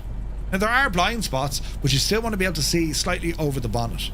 Then you'd set up a control just to look at your instruments, right? And that becomes particularly important when you want to do instrument flying, because when you're doing your instrument flying in the real world, and you'll see it in the sim, you won't be able to see outside. Either there's cloud, bad weather, it's nighttime or whatever, but your instruments are what you're going to have to look on. And then if you do set up additional buttons for a zoom in, right? Sometimes you can just use the roller ball on your mouse, it'll zoom in. I have it set up that I need to press my right mouse button and the roller ball, because there's nothing more annoying. If you're trying to roll, you know, your nav radios or something, and next thing the camera jumps in, you're like, ah, for crying out loud. So if you bind, for instance, I'll show you, if we go into our controls, and if you come on down here to our mouse, right? And if I were to say search by input, so if I roll the mouse forward, see the way it has zoom in, and then we'll have zoom out. See the way it shows the mouse button, but also a movement. And if you ever wanted to add an additional keybind for that command, just go over to the little settings cogwheel here, and this is where you can add in additional buttons. They're like a combination, right? So if I wanted to zoom in now, well, I can use the roller ball all day, it's not going anywhere. But if I press and hold the right mouse button and then use my roller ball, now I can see, right? And these are just handy kind of quality of life things you could do in your sim, because there is nothing more annoying. Let's say, for example, you're flying, you're in turbulence, you're getting knocked around, you're trying to use your mouse to turn your heading, but if you slightly move off that bezel or the dial, well, your camera zooms out, like, ah, for crying out loud, I need to get back in here again. So I use a button combined with the mouse roller.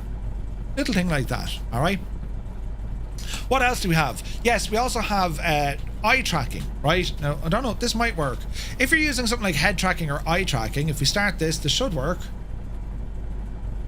There we go. I'm using open track because with open track, it's far better than the default Tobii stuff, right? So if I turn on head tracking, right, and I reset my position, so you'll need a button to reset it, and you'll need a button to turn it on or turn it off. So rather than worrying about buttons, moving my head or my eyes or both, that's going to achieve where I'm looking. And the reason why we have a button that resets your viewpoint, over time, your view, if I move my chair, or if I'm like this and that's my default camera, you want to be able to reset it. Now, I only figured this one out recently as well, and someone said Howard showed it off. So Howard's done a lot of stuff with the beam eye tracking stuff, but what we're using with Open Track, there was something that's been missing from Tobii for so long. If I want to look and stay in a position, if I turned off the camera, it defaulted back to this home view. That's a wreck the head moment. I just want to stay there and then look around. Well, if you use Open Track, you can bind a key that'll lock your view to where you're looking. You can lock it, meaning that now you can move your head around without worrying, right? And to do this, I'll show you the settings here. They're in Open Track. Now, Open Track, you can use your Tobii input, right? If you go into options, we have general shortcuts. So I have a button that's going to center my camera view. I have a button that toggles tracking on or off, but now I have a button that says toggle while held. This toggle while held, that's allowing me put me head in a direction to look anywhere, and now I can lock it in by pressing another button. So if I want to keep the camera there but then turn my head around, well, I absolutely can. And that's something that has been missing from Tobii for friggin' ages, right? So yeah, it's very, very handy locking your position to say, right, all my focus is going to be here rather than having to press buttons. Now, there's nothing wrong if you want to press buttons. I have the same viewpoint set up just by a button press. But sometimes if you're flying, maybe you can't see the buttons, maybe your keyboard is too far away, or you don't want to take your hands off your controls. That's what they're there for, all right? So that's what I do. 1850. That's the wrong button. Right, so that's the first bit. Our camera views are vitally important. All right, next are going to be our controls. So what we're going to do here, we're going to test the axes of our controls. We're going to move forward, we're going to move back, we're going to move left, and we're going to move right. Now, if you look, even we're bringing up this camera again, if you look at the movements of the joystick versus what's happening on screen, very, very sensitive. Very sensitive. The Virtual gear is very good because there's a good degree of travel and the Hall sensors and all this are quite good. But if I found that to be a little bit too sensitive, see the movement here that I'm doing on the stick on the lower right hand side, right? Turn this guy over a bit so you can see. That movement is having a direct input on the yoke. Alright, well, what if we want to change it? So we're going to go into our controls once again. We're going to come down here to the hardware, search by input, and we're just going to go for the aileron. So here's the aileron. Now check this out. If we go into the settings, we have what they do, right? We can add additional buttons to it. Input repetition, no, that's all grand. We can delete that. If we go to, where are you now? It's control gadget I'm looking for. Where's this now? Clear that. Sometimes this menu works, sometimes it doesn't. Back in here. Search by input. Where's the sensitivity I'm after? Let's see here now. Flight control surfaces, primary flight controls, and I can see my aileron. So aileron axes, right? I thought it was in here for sensitivities, no? Control options. Cog next to the device on the left. Hang on now. We'll go back here. Ah, sorry, here it is. Sorry, that's it there. See the cog here? And see the way we have hardware settings. Now if we look at the joystick axes, thanks Oz, if I move this left or right, see the movement? Alright, if I move it up or down, there's almost no movement. So it's the X axis I'm after. Well, let's try what Navigraph said. Let's bring it down, the sensitivity, to -6. Right? Alright. -6. And see that we have a dead zone. Well, let's put in a tiny little dead zone of about 0.5. Now, we're going to go back. Now look at the movement on my joystick. versus what's happening on the screen. See the movement I'm able to do now? My flight controls aren't picking it up. If I want to move the ailerons left, see how much I need to exert for them to move. And that's what they mean. This is going to give you way better control over what the airplane is doing, right? Way better control.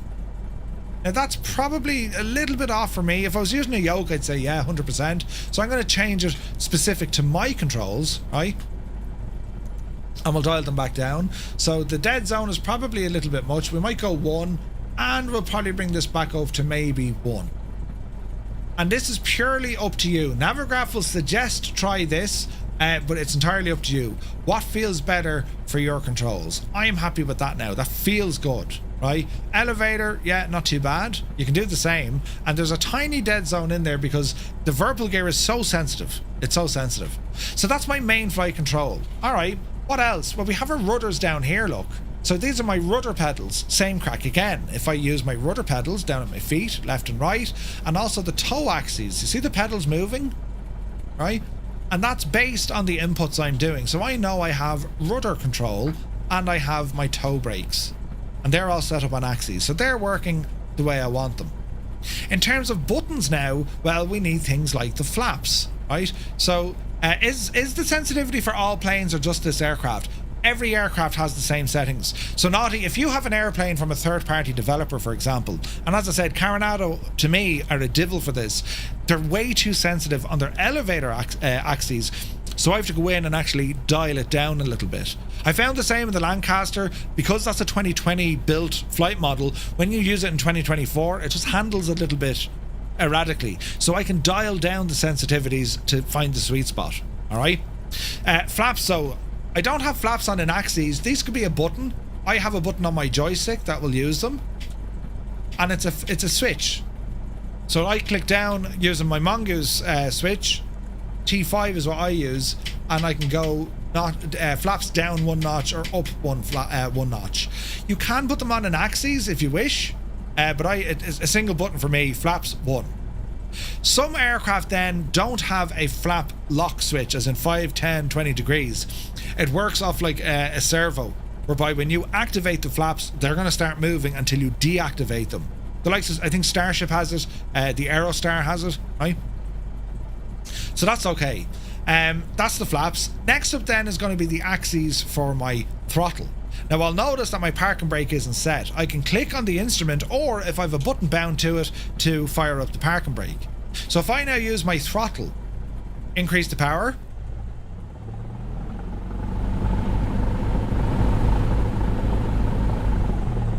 that's working where it is.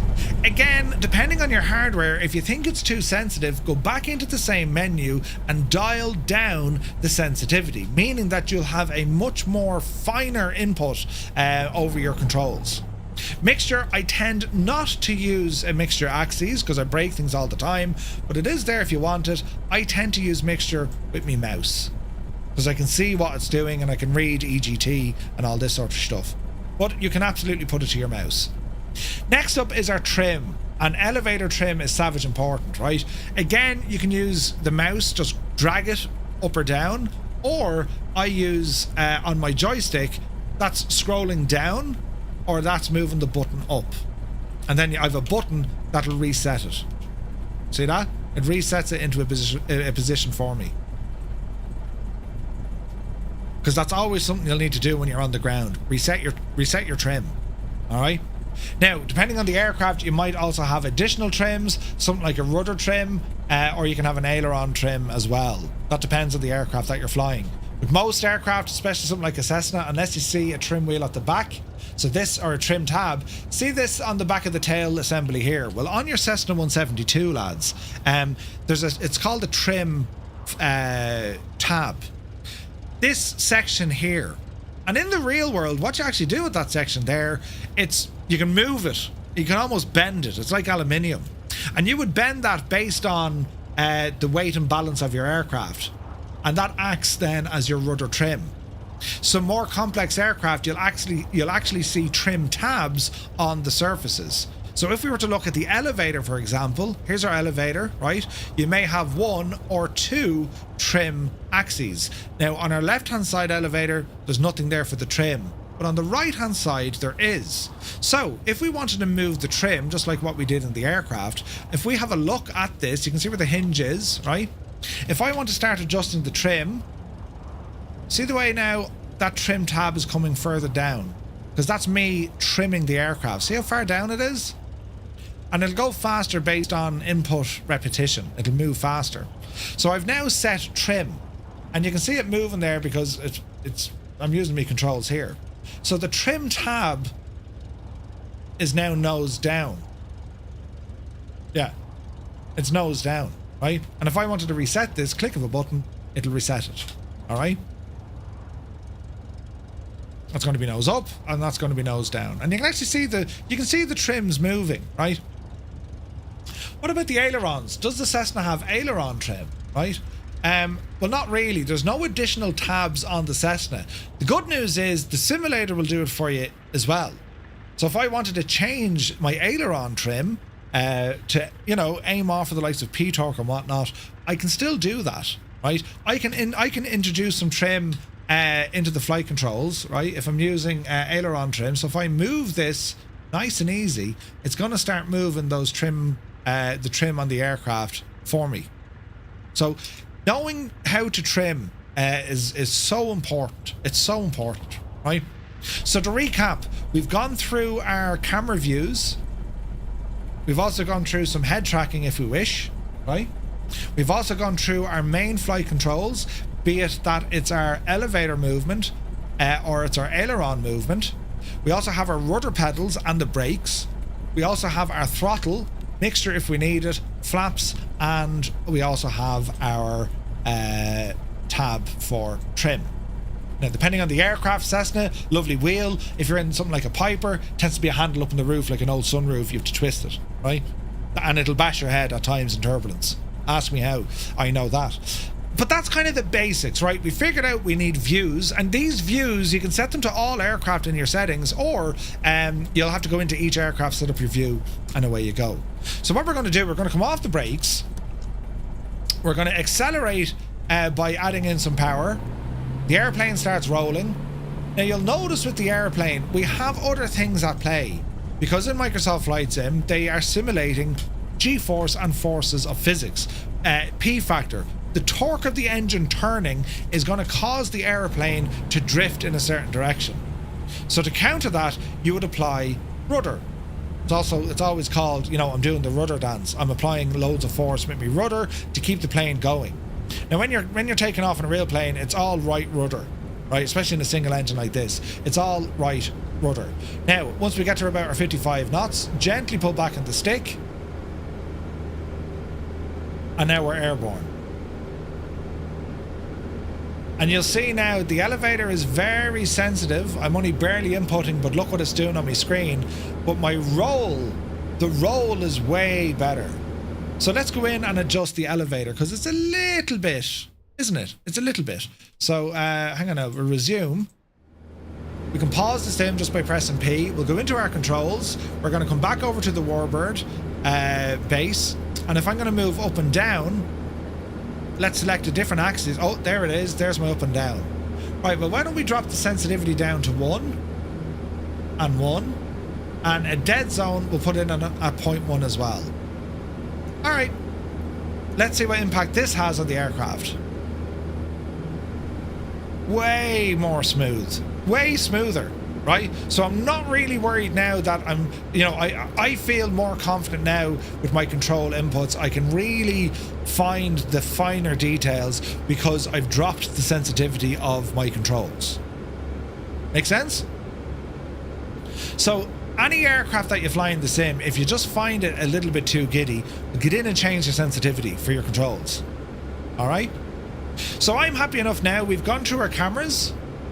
Again, if we look at the trim, so without force feedback, you would just keep trimming the aircraft until you'll find that it's now flying straight and level. So I'm adding in trim. And if I let go of the controls, it should be doing or pointing exactly where I want it to.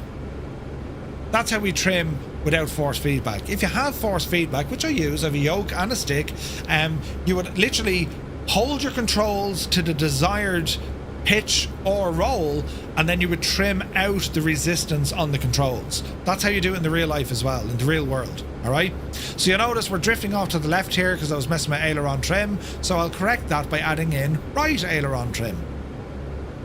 And then let it all calm down. And the gas thing is, as soon as you change your power setting, you'll need to retrim to that power. Watch this. If I increase engine power, what happens? Well, the nose goes up. The nose goes up. If I decrease the engine, what happens? The nose goes down, right? Meaning that for whatever power setting I have to do, you must retrim when you've changed your power setting. Now, they'll go into that later on in a different lesson, but your trim is so important. You will use your trim on your aircraft just as much as you will elevator and ailerons. You just will. You're going to use your trim, all right? Now, if we were to go in and have a look at some of the assistant options that we have, the assistances, if we look at piloting, auto rudder, assisted yoke, AI auto trim, so you can actually say, hey, you know, I want the AI to trim out my aircraft. And what that'll actually do in the sim, it'll make your airplane feel like you're flying something like, you know, an Airbus A320. They have the ability to auto trim. The F-18 does it as well, I think. As you take off, it holds that pitch that you've just done. All right. So there are a number of things in there. You also have auto mixture, gyro drift compensation, and then your realism settings for crashing, icing, fuel, wake turbulence. All the jazz is there. All right. So they're your pilot assistance settings. All right. So for this lesson, I'm happy enough. We've gone through our flight controls, primary and secondary, and we've gone through all our cameras. All right. I'm happy enough with that. I'm going to click end flight. We're going to end the flight. It's going to bring us back out to the menu. And as we're doing this, we're going to come back over to the Navigraph Academy website. Now this says, look, starting the lesson, lesson in progress. When you're done with the lesson, end the flight and come back here. It takes somewhere between 30 seconds and about a minute. If I refresh this page, it might be done. It's still updating, so we'll give it a moment. Usually it's fairly fast from the time Navigraph pull in the information. And what we'll see, we'll get a full flight debrief, just as you do in the real world. Your CFI, after your flight, they'll spend some time with you, right? So we'll give it a quick refresh again. Lesson in progress. When you're done, please allow a short delay. So give it a few moments.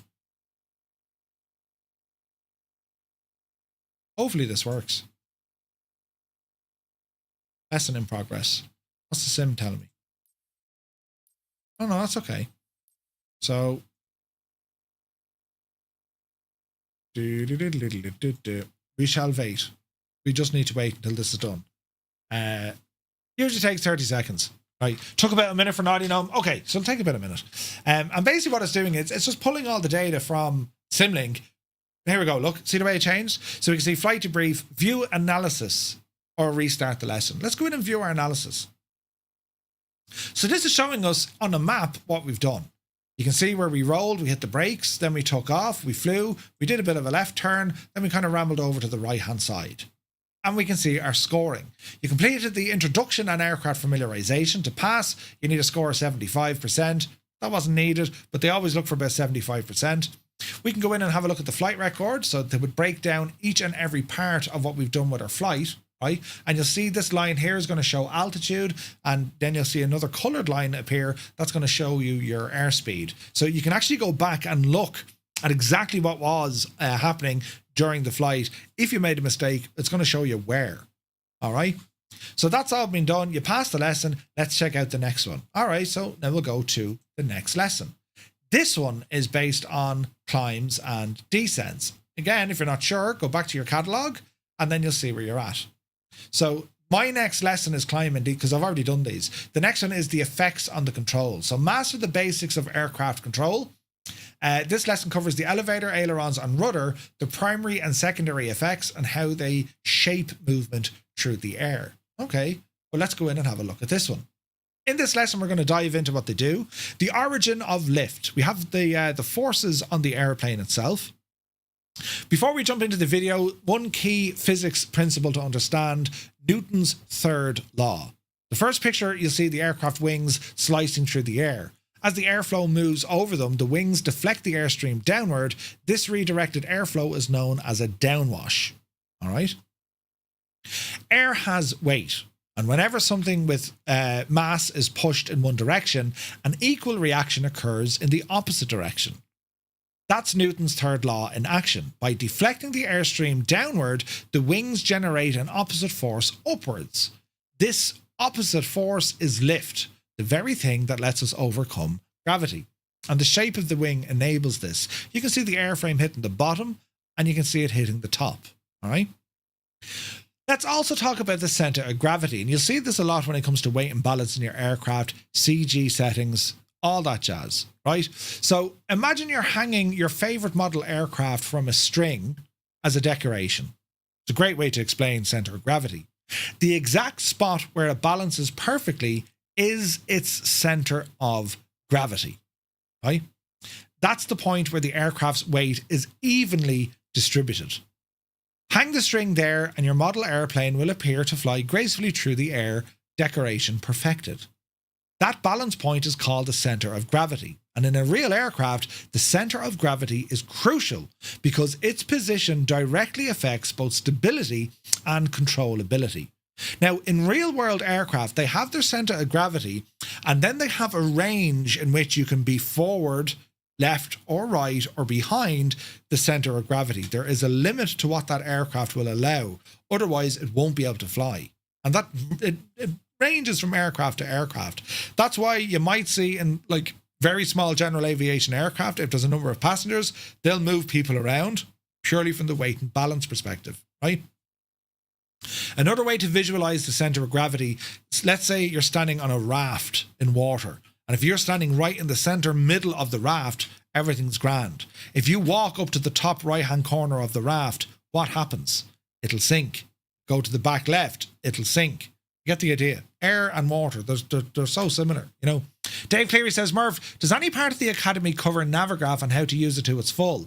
There are some tutorials with Navigraph, yes. I think they're going to come up later on. I have stuff on the YouTube channel as well, Dave, if you want to check it out, how to use Navigraph charts. There's tons of stuff there. When you add passengers, cargo or fuel, well, the aircraft's weight distribution changes. Every load has weight, and shifting that weight causes the center of gravity to move. If you did this to your model airplane, you would have to move the string to keep it level.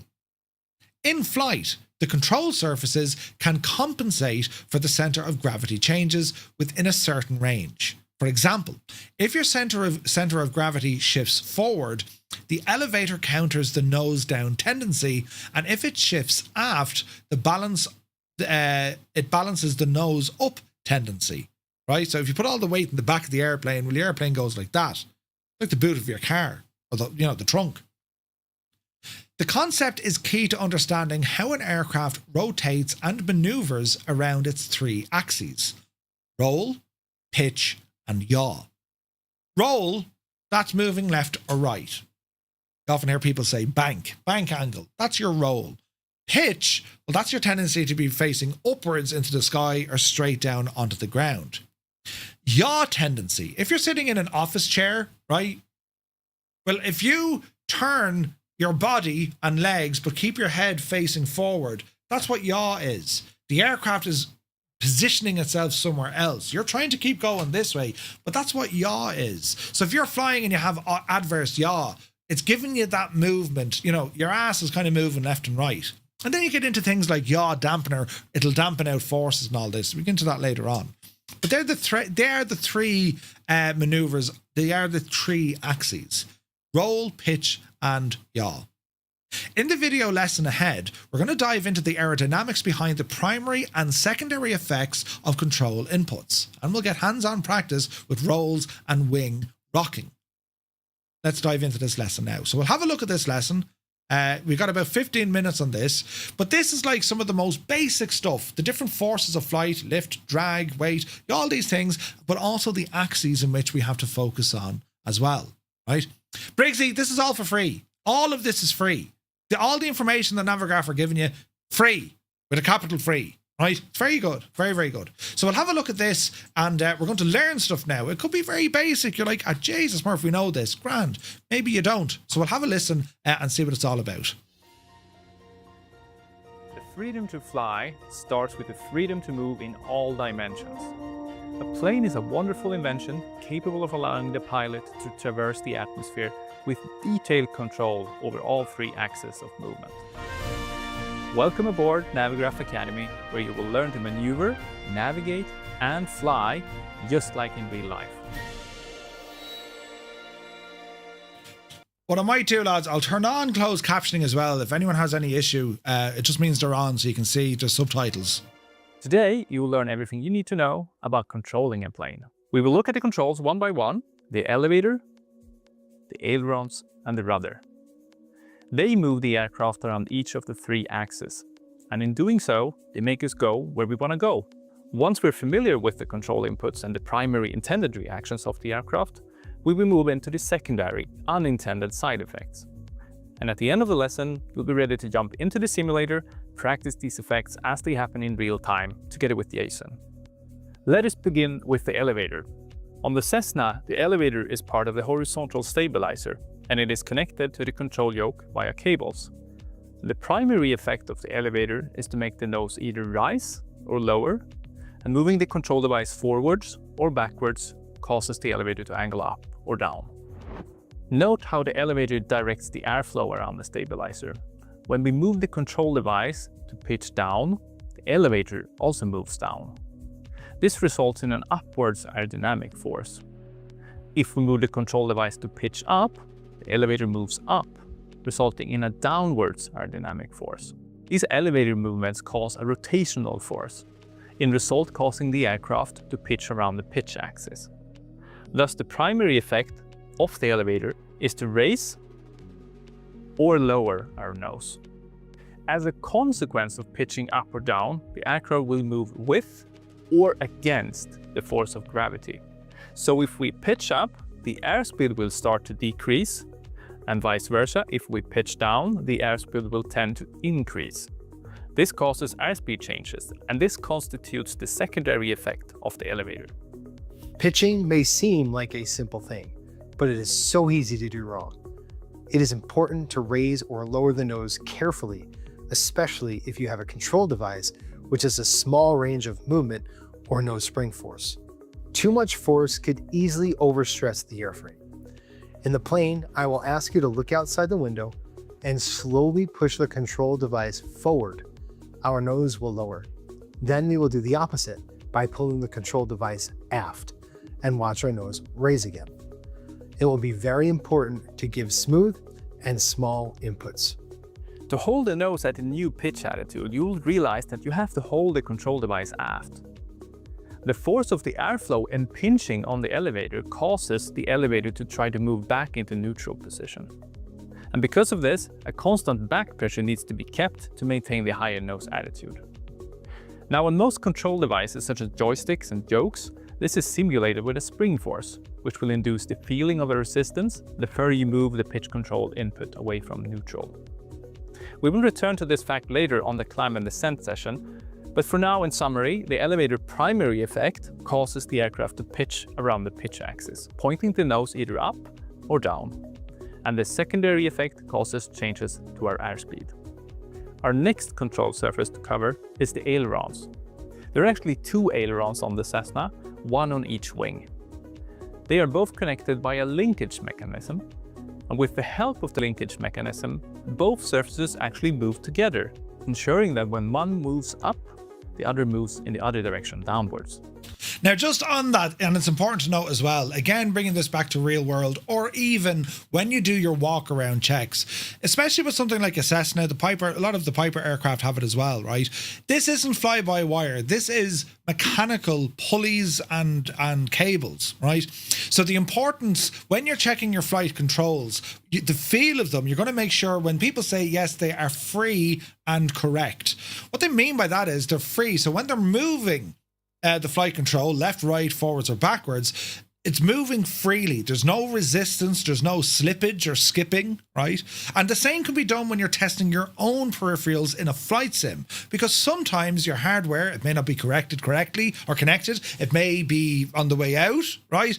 Or the sensitivity is far too much. So the same principles apply in the simulated world as they do in the real world. Now, in the real world, when you do your walk around check, this is what you're looking for. You're going to be checking the linkages. You're going to be making sure that all the control surfaces are responding the way that they should.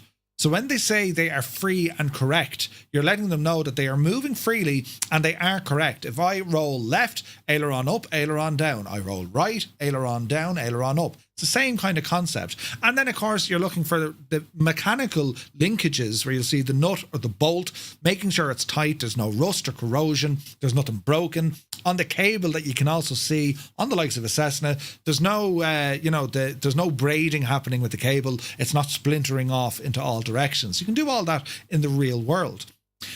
When aircraft go in, then, they go for maintenance based on the number of hours. These are all checked. They tend to grease them up. They tighten them. They might have to adjust them. So it's all done in the real world. But as sim pilots, depending on the aircraft, some aircraft developers will actually code in wear and tear damages.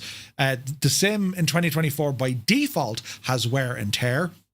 And it's not just over the likes of your wheels or your engine. They also do it in your flight controls.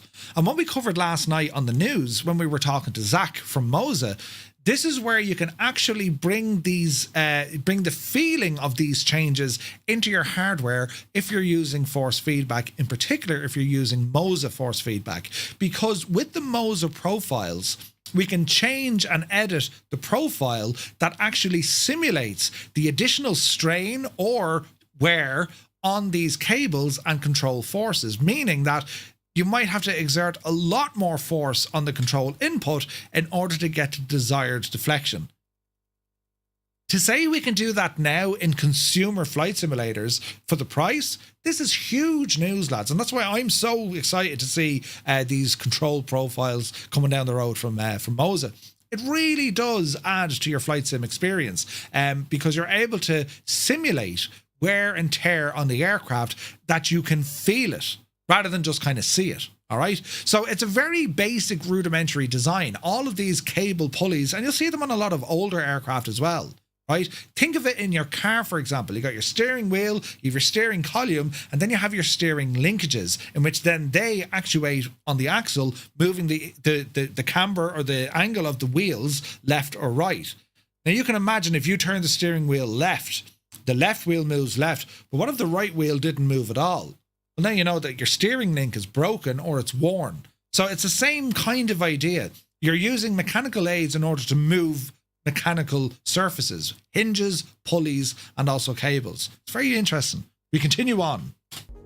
And when we shift our control device to either the left or the right, one of the ailerons is deflected upwards and the other one is deflected downwards.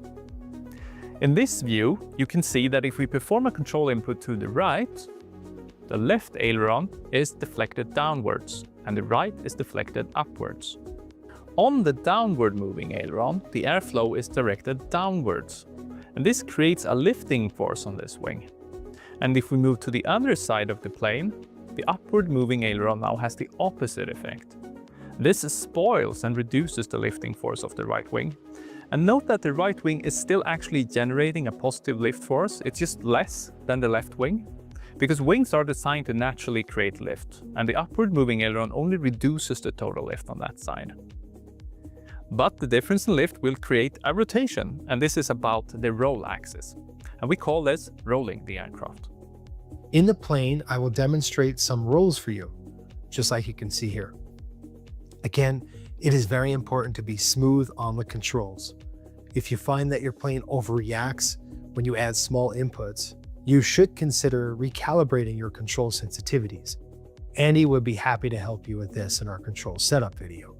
The roll axis has a pronounced secondary effect, and this effect has actually been at the very core of piloting, even since the dawn of aviation.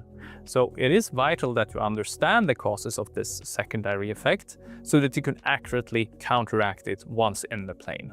So let me explain how this works. The upgoing wing is exhibiting an increased lifting force, and this is thanks to the downward angle of the aileron.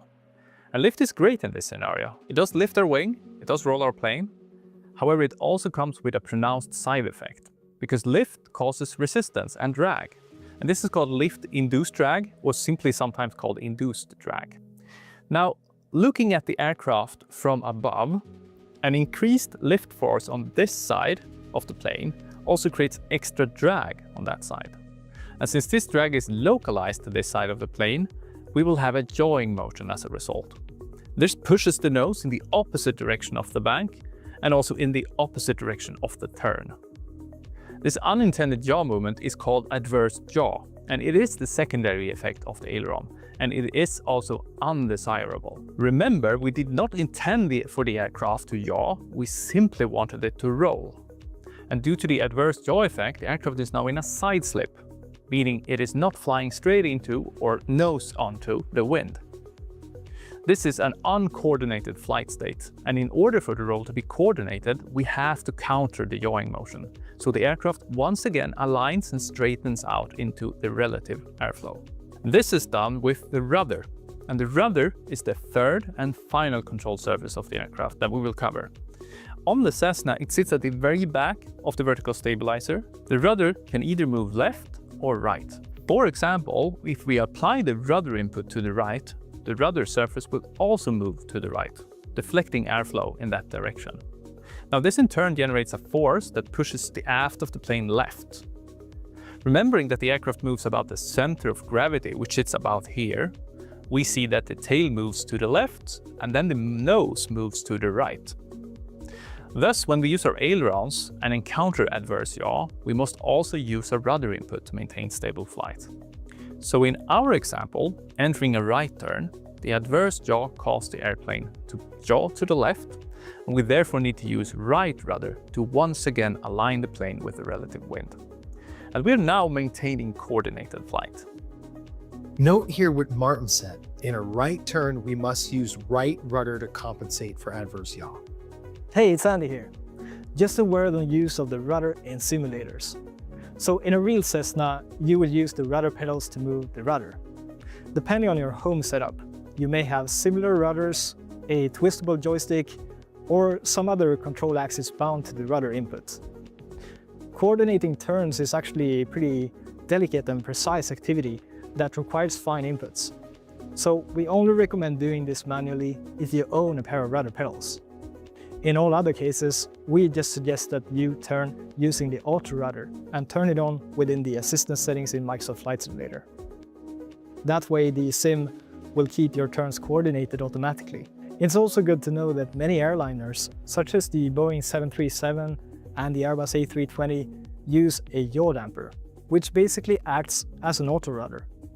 If you use the auto rudder setting, you should consider this part of the lesson as good to know. You can still make use of the rudder to yaw the aircraft, but there is no need to specifically counter adverse yaw when rolling.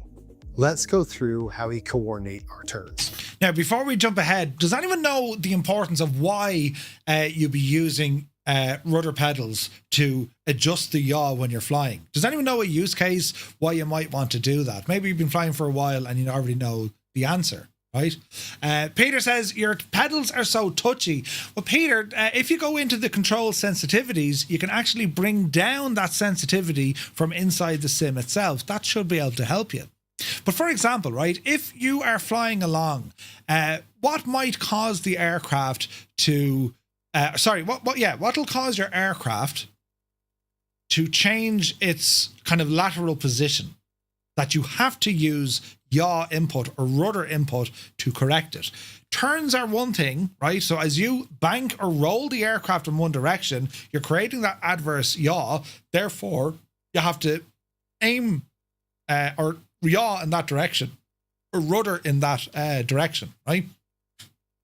And as a whole, we can do a lot of talking on this when it comes to yaw and coordinated turns. As I said, on your aircraft, you have what's called a turn and slip coordinator. You may have heard the words before, step on the ball. In aviation, what they mean is when they say to step on the ball, you'll have a small little ball like what you'd see in a Spirit level. When the ball moves to the right, you move your rudder pedal to the right until it moves back into the center. That's what they mean by stepping on the ball. But if you're flying straight, or at least you think you are, and you can see that that little spirit level bubble is moving, right?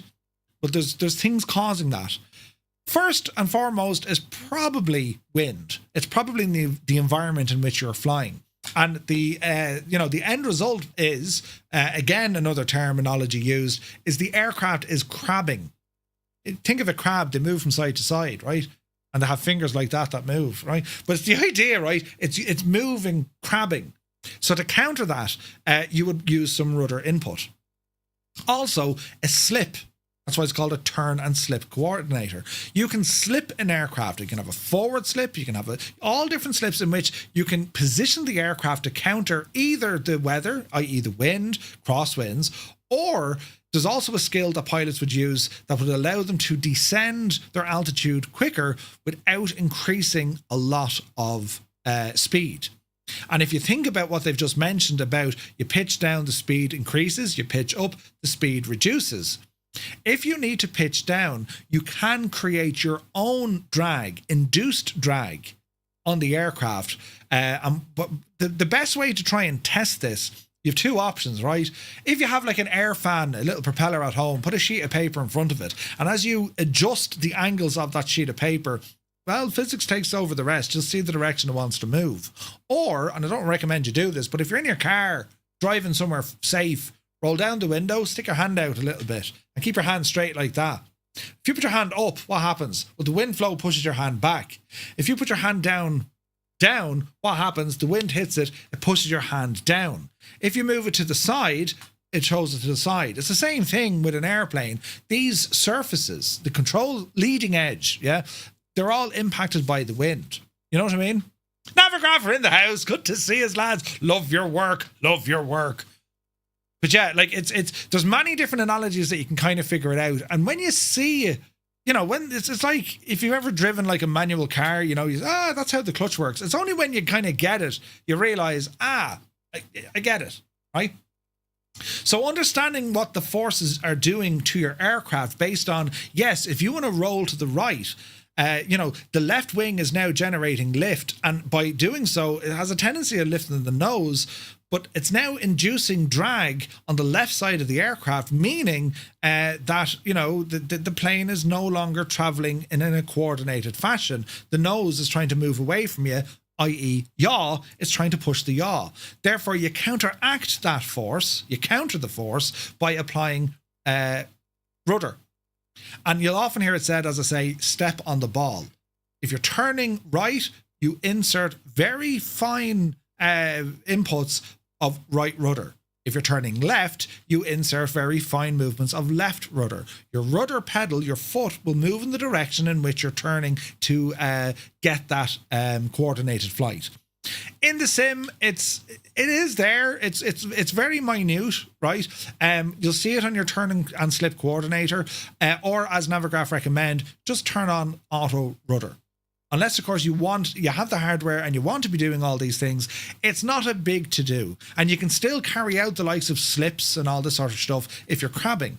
The auto rudder tendency is just to maintain when you are in a turn, when you're rolling, it will do the work to make sure you're staying within a coordinated turn. And that is actually part of your real world PPL. You're marked on how well you're able to do a coordinated turn. And it's not as simple, because if you're flying in a simulator with no real weather hitting you, the winds are calm, but sure, it's relatively easy. You put yourself, and now you're flying in a direction and you're dealing with maybe a 10-knot crosswind, which is having an effect on the aircraft, and you turn. Well, your turn technically could now be getting rid of that crosswind component because of your induced drag. You're using the environment to do that coordinated turn for you. That's more advanced, but it's just to get you kind of, oh yeah, this can happen. This can happen, right? Another thing, I'm also very interested when I hear different accents, and you've heard it there from the instructors pronouncing certain words like yaw. It comes across as yaw. And it's something that's interesting, because if you ever heard this is one of these nice to know, useless bit of information, but it'll stand to you at a pub quiz. They have these from a military context, they have challenging words, or challenge, how to challenge someone. So if you've ever heard it before, maybe you've watched Band of Brothers or whatever, and you'd often hear thunder, flash. Well, the reason why the Allies would use thunder flash to identify friend or foe, well, if it's an American accent, thunder flash, all right? When it came to the Germans or some of the other guys, they couldn't pronounce that properly. Thunder would be thunder, and, flash would be flosh. So if they said, thunder, flosh, right? Or if they said, flash, thunder, that was the idea behind it. But it's always interesting where you hear different accents. Mine especially is all over the shop. But hence we have some subs on there. But hopefully you're getting the idea. You're getting to the grips of, right, if I were to move these control surfaces, be it the aileron, be it the elevator, or be it the rudder, there is an equal reaction happening. That as a pilot, you need to be aware of that because you need to counteract the new forces that you've induced on the aircraft. 'Tis fierce, interesting stuff, lads. Right, we'll come over here. When we fly, we will start with a right roll. The first thing you'll want to do is look outside. Find a visual landmark in front of you. As we add right aileron input, we simultaneously add our right rudder input. If you add enough rudder to counter the adverse yaw, your visual landmark is going to appear to stand still in the windscreen. If the landmark is staying fixed in a place as we roll, we know we're countering the adverse yaw. A fixed landmark indicates that the aircraft nose is not yawing in either direction. If the landmarks move to either direction like this, recover straight and level flight. On the next entry, try to alter your rudder versus aileron inputs to match. This should prevent the landmark from moving. It helps if your aileron and rudder inputs are smooth, simultaneous, and relatively large. Smaller inputs can make it difficult to coordinate properly. A good approximation is to add aileron that equals about 1/3 to half of the total range of control input. As soon as you start applying aileron input, the adverse yaw occurs. Once you move your aileron control back to neutral, the adverse yaw will stop. This means rudder inputs are tied to aileron inputs, not the bank angle. And again, to really kind of get a sense for this, if you're in like an office chair or a gaming chair, something that can swivel left and right, that's the yaw effect. So if you start, even sitting here with your controls, getting used to, if you turn your flight control, roll them to the left, right, what'll happen? You tend to roll to the right. Opposite, it's opposite. So think of those movements as you're trying to face this direction, but your body is now going somewhere else because that's the yaw effect. That's the best way to kind of, in your chair at least. As sim pilots, we sit on chairs, you see. So yeah. Flying Diggs is here. Good to see you. Aero, he says, name a plane for an edit. A Cessna 172. Osnomad says, I see many Fireflies picking up traffic infringement tickets in the coming days. Yes, indeed. It's very interesting to see these here as well. Like when you consider the likes of faster moving aircraft or precision aircraft, aerobatics, and you see how fast they're able to bank the aircraft to induce either an aileron roll or a barrel roll, the importance of rudder pedals is just multiplied, and the reaction speed, but also how much input they need to do. Remember, and I always say this, the quickest and most proficient way to learn any aircraft is flying it at a low speed, because your control inputs are going to be more pronounced, right? But you'll also get a feel for the aircraft at a lower speed, meaning that you must exert massive amounts of input in order to move it. In saying that, you don't want to go full deflection. And again, bringing up the control camera here, if you go full deflection, well, what happens? Everything is accelerated. The aileron will drop, one will rise, and that adverse yaw impact is so instant, it'll catch you off and it'll make the flight very unstable. The secret here is small but deliberate movements within a range. You don't need to go full deflection. Gently move the stuff. This is where you learn. It's only after you get used to it, sure, then you can go hell for leather and give it all sorts of inputs. And it's important to note as well that auto rudder input, it can be so very handy in fixed wing. When it comes to rotary wing, we have a different set of physics you need to work off. But for flying fixed wing airplanes, as I said, if you have rudder pedals, it's good practice. But you want to be able to see on your on your instruments what's actually happening. You're getting visual reference aids here from the video. They're saying, well, look, if you look at a landmark, there's not, the problem with that is, depending on where you're flying in the world, there may not be landmarks. Now, landmarks come back to visual flight rules, i.e. what we can see. Forests, mountains, rivers, towns, aerials, all that jazz, right? But in order to give you kind of a better feel and understanding, your aircraft also has an instrument that is monitoring your turn and slip. Slip is your yaw coordination. So you can also look at your instruments for this as well. We'll have a look at this now in a little bit. Whenever you neutralize the ailerons, also remove the rudder input, even if you have a bank angle. If you reverse aileron input, for example, to resume wings level attitude, you're going to have to reverse the rudder input as well. After we got our first taste of adverse yaw effect, let us try a few wing rockings. These are excellent maneuvers to practice aileron and rudder coordination. Wing rockings work like this. Now, pay attention to my yoke and rudder. At this bank angle, I reverse the roll and roll back the other way. My landmark should again remain fixed. Remember, as soon as reverse the aileron input, I have to reverse the rudder input. Continue the roll in the other direction. Once we reach the same bank angle in the other direction, we reverse again. Right aileron, right rudder. Again, my landmark should appear fixed. We continue doing this for some time, dipping right and left, practicing aileron and rudder coordination as we do it. In no time, you'll be a master of the aileron rudder coordination. Let's discuss the rudder in a little bit more detail. The rudder sits at the back of the vertical fin, and it is connected to rudder pedals via control cables. And push. Now, as we were saying, the analogy, and Malky said the same, I think the rudder pedal is more accurate. Think of the handbrake in your car. If you have a traditional hand brake, right, the lever, when you pull that up, you'll hear the cogs clicking, right? Effectively what that's doing, that's pulling the cable to engage the brake. And as then you press the button, lift it up slightly and lower it down, that releases the cable. It's the same sort of stuff going on here, whereby you have a control surface input that is either pulling a cable through a series of pulleys and tensioners, or it releases it. And it's going to be the same. Your rudder pedals, when you move your left rudder pedal forward, right, the cable is being pulled and it's pulling the rudder itself to the left. And the same then if you go right rudder, it's pulling the right side of the rudder to the right using the cables. There's two here. Now, depending on the aircraft, you might have two that go into one, that go back into two. Don't get bogged down with, how the specific aircraft design is. There are other aircraft, a lot of these new light aircraft, the sports aircraft, they use a lot of computers and individual motors. Little motors now, when you turn, it's doing the auto turn for you. The technology is really getting up there when it comes to some aircraft. And of course, then there are modifications you can get, and indeed you can get yaw damper on the smaller aircraft as well. So you have loads of options. But just so you understand it, you're physically moving a cable. It's cables and pulleys. It's quite rudimentary, but that's what it is. Pushing the pedals to the left or right causes the rudder to move in the same direction as the pedals.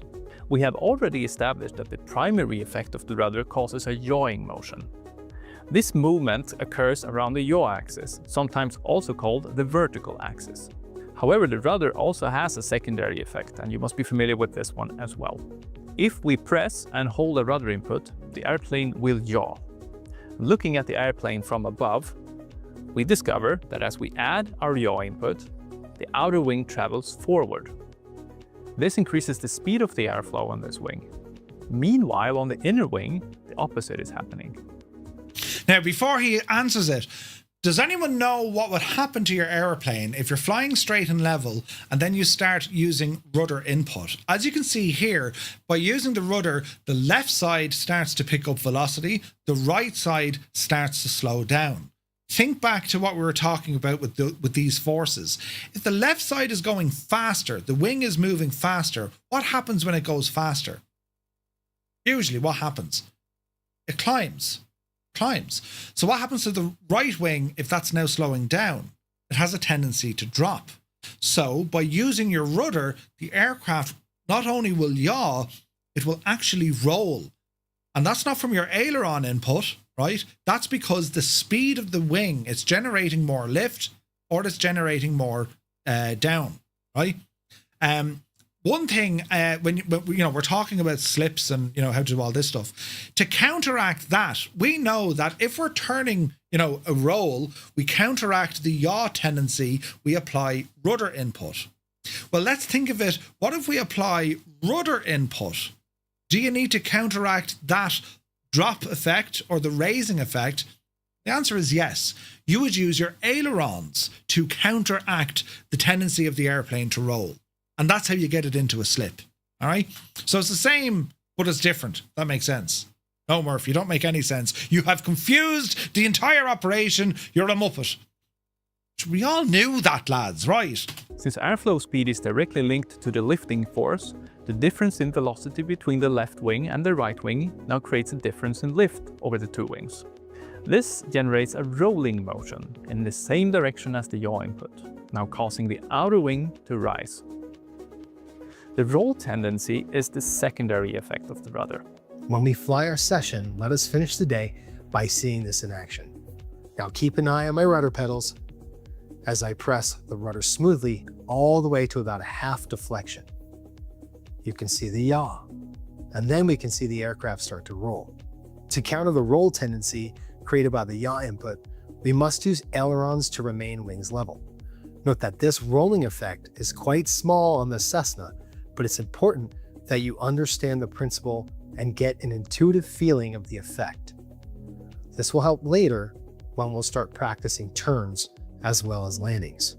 And we have now covered all the primary flight controls. Let us summarize what we have learned. We have 3 control surfaces that move the aircraft around the 3 axes. These are the elevator, moving the aircraft around the pitch axis. The primary effect of the elevator is to move us in pitch. The elevator's secondary effect is an airspeed change. Then we have the ailerons, moving the aircraft around the roll axis. The primary effect of the ailerons is to roll the aircraft. The ailerons suffer from the secondary effect called adverse yaw, and this must be countered with rudder input. And finally, we have the rudder, moving the aircraft around the yaw axis. The primary effect of the rudder is to move us in yaw, and the rudder's secondary effect is a roll tendency, which must be countered by us as aileron inputs. I look forward to seeing you in the plane. Get your gear in order and find us at the Navigraph Academy website. There, you will find a recap of what we have discussed here, as well as an easy way to try these exercises yourself, right inside Microsoft Flight Simulator. Let's go flying. Okay, so we now know what it is we're going to be doing for this next lesson. So let's go in and take a look at it. So for each lesson that you do with Navigraph Academy, you get a briefing like this. They really go into the detail to explain what's required and why it's required. So each and every lesson you do, you're going to get a full briefing like this. And when we complete the flight, we're also getting a briefing on how it all went. All right. So I'm happy enough with the video review. Let's go in. We can get some notes here for the recap, right? So remember the primary effects of using our 3 control surfaces, right? Elevator is going to be pitch, up and down. Aileron is going to be rolling left or banking left or right. And the rudder is going to induce yaw movement. Then we have the secondary movements. We have the secondary effects. What happens when our aircraft pitches up? Or what happens when the aircraft pitches down? Yes, you get a change of altitude, but the effect of what that's doing, it has an impact on force, in which is going to be your speed. If you pitch up, your speed drops. Now, does anyone know, how would you counter that? Using a different axes that we've already bound already. If we pitch up, how do we counteract losing velocity, losing that speed? What as pilots must we do if we want to increase our altitude? And the same thing, if we want to decrease our altitude, the speed starts going up, how do we counteract the speed? Your throttle, your thrust. You're going to be making changes to the power that the engine is producing in order to give you more thrust to get you up, or reduce the thrust to get you down. In more complex aircraft, or indeed when you get into, what do they call them? slips and all this sort of stuff. You can also use what's called aerodynamic braking, and that's where you could say, you know, I have speed brakes or spoilers, I have the use of flaps, anything that you can do that will add drag to the aircraft is going to help you slow down. But drag is your worst enemy if you're trying to speed up, right? So again, they'll cover that in a lot more detail later on in the course, but it's to have that understanding. Get it in the frame of mind for every single action you do as a pilot. You need to be aware of the opposite action that is required. If you turn right, part of the aircraft wants to go left. You need to counteract all of these movements. And once you're in full control of that, once you've figured it out, Jay's right, now you know where you're at. Because the same will apply from flight planning, the weather, ATC. As a pilot, you must consider the counter effect. For example, what if ATC tell me I can't enter the airspace here? I don't know. You plan ahead, you'll counter it to say, well, hang on, if I'm not able to do this, I'm going to do that instead. And then I'll do this if I can't do that. It's the same with the weather. If I'm going to fly to the north today, but there's a big storm coming in, well, how do we counter that decision? We're not going to fly today. Or, you know, we'll plan around it, we'll fly around it. Yeah. So it's understanding as a pilot, it's not just one single, we're doing this. You need to consider every single counter to what it is that you're doing. And if you apply that thinking to what you do, not just, you know, in the real world consequences, but in your flight simming, always come up with the counter. Consider what the counter is going to be. Consider the counter required. Do you know what I mean? Let me say, Oberaldo, welcome in. Thank you very much indeed for the follow. So what we're going to do here with this flight, a couple of questions, and we'll answer this one together. Which control surface moves the aeroplane about its roll axis or axes? Is it the ailerons, the elevator, the rudder, or the flaps? So the control surface moves the airplane about the roll axes. Well, it's going to be the ailerons. Now we could say technically the rudder, but that's a secondary force. So we're going to say ailerons. The answer is correct. The ailerons are mounted on the wings and they are the primary control surface for roll. All right. Viber, good to see you, buddy. Now, banking the aeroplane, how do we counter the adverse yaw effect? How do we counter, as we bank the airplane, we now have this tendency of yaw moving in the different direction. How do we counter that? Well, we would apply rudder input. Do we pull back on the elevator? Do we lower the flaps? Or do we add more aileron? No, we need to counter that movement, so we apply some rudder. So we'll submit rudder. Answer is correct. What is the secondary effect of using the rudder? What did we just figure out there? So if we're using the rudder, we're level flight, straight and level, and we start inputting some rudder. What's the secondary effect? We'll yaw straight away. That's the primary effect. What's the secondary effect? What'll happen? Will the aircraft pitch up? Will we increase our airspeed? Will we just yaw? What's the secondary? Roll. It'll induce a roll on the aircraft. Right. So if we're ready, we're happy enough. Well, let's go to the briefing for the flight. Get ready to experience the very basics of flying firsthand. In this lesson, we're going to explore the primary controls. We're going to get a feel for how each one responds. What do we need to do? Well, our goal here is to get a feel for the aircraft in flight. Simply try out the 3 axes of movement, pitch, roll, and yaw, and feel free to explore the primary and secondary effects. Optionally, try some wing rocking as well. How long do we need to do this? There's no time limit, 5 minutes, 20 minutes, that's up to you. And what criteria, what must we do in order to pass this lesson? Well, thankfully, none. There's no pass rate for this. This is purely for us to get a feel of what's going on. As the course progresses, yes, we will need to get or meet certain criteria in order to pass. So, flight information. We're going to be flying over the Pyrenees in France at 5,000 feet and at 11:25 in daylight. So if we're ready, we're going to move this guy over to one side. In our activities, we're going to go and click the effects of the controls. Have our briefing here as well. You'll hear the sound. That's the sim just loading in your position in 2024. Asobo need to fix that. But this is the flight we're going to do. So we now click Start Flight. Give everything a moment to load up, right? And then it'll put us into the aircraft and then we can click on Start. So remember, we want to try pitch, roll, and yaw. All right. Norse Viking, good to see you, buddy. Hope you're well. Any questions so far? It's very good, isn't it? Like, it's class all this is made available to us. Okay, so here we are now in our Cessna, and there's already a tendency for the aircraft to go a little bit to the left. The reason being it's called P factor or torque factor, because the power of the engine is spinning the prop. It's creating it's creating a force on the fuselage of the airplane tending to keep us to the left. It's known as P factor. You can limit that by reducing power, or you can trim against it. All right. So what we're going to do here, as we're flying along, again, we've the cameras up on our controls, but what I'm going to do, I'm going to try some pitch. So in order to do pitch, remember what they told us, nice and slowly we're going to pitch the aircraft up. Now, straight away, what's happening? Well, I can see on my instruments that number one, my altitude is increasing on the right-hand side, but number two, my speed is dropping off on the left-hand side. Now, to counter this, I can apply more power. So I'm going to hold roughly 10 degrees. I've now applied more power, and see the way that our altitude on the right is still climbing and our speed on the left has now settled down. It's now holding because I've applied more power. Brilliant. So we'll throttle out, we'll go back to level flight.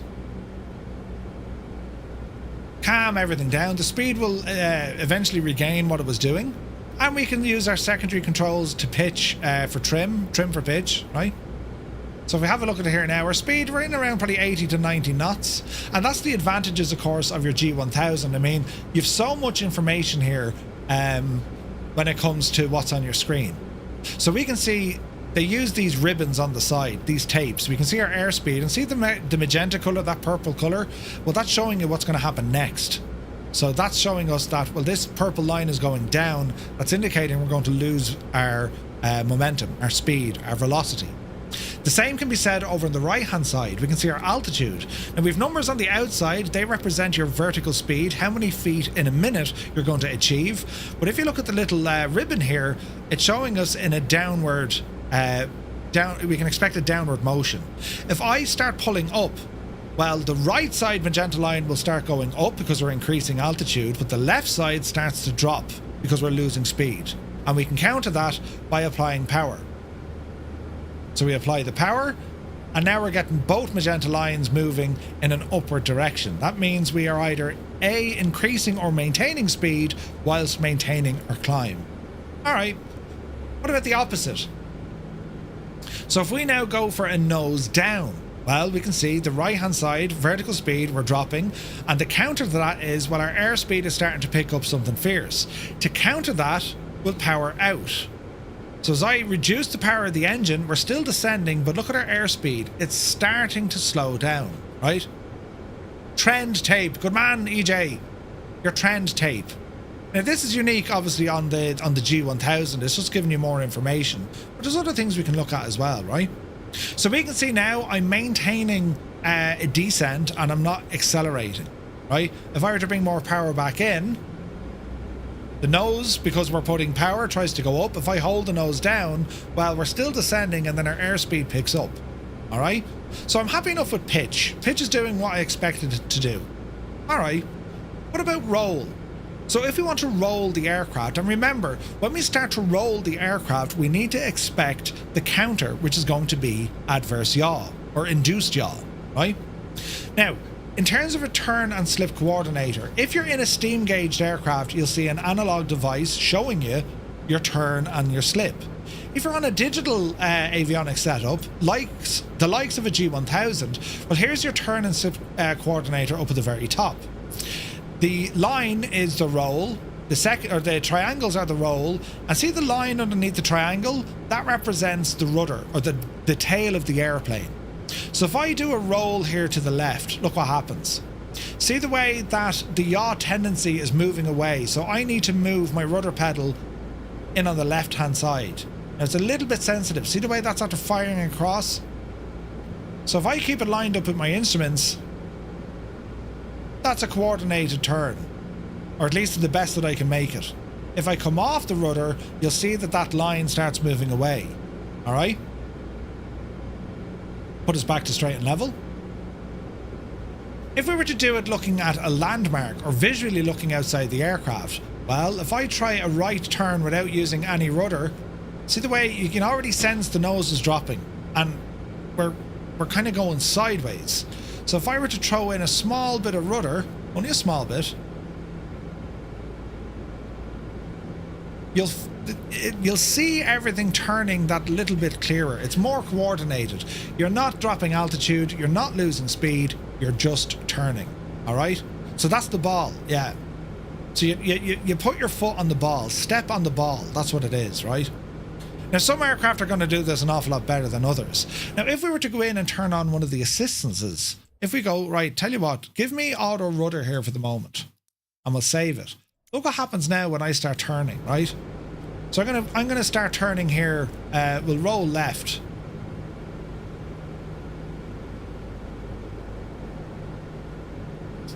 See how more accurate that is, because I don't have to use my movements. The ball is pretty much staying with it there, right?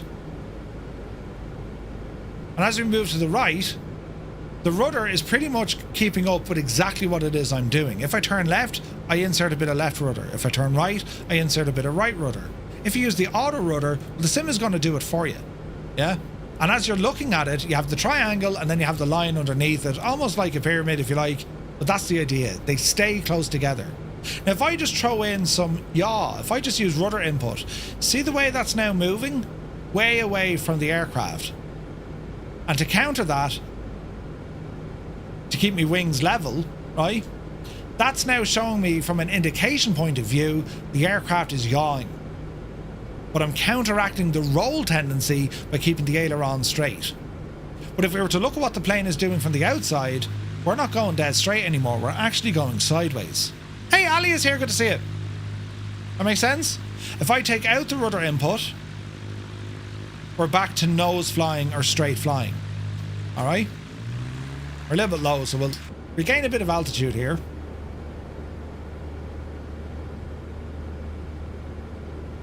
So depending on what your instruments are, G1000 or analog, I find the analog one a little bit easier to follow, right? Especially if you have like refresh rates or frame gen, they impact on your digital displays, right?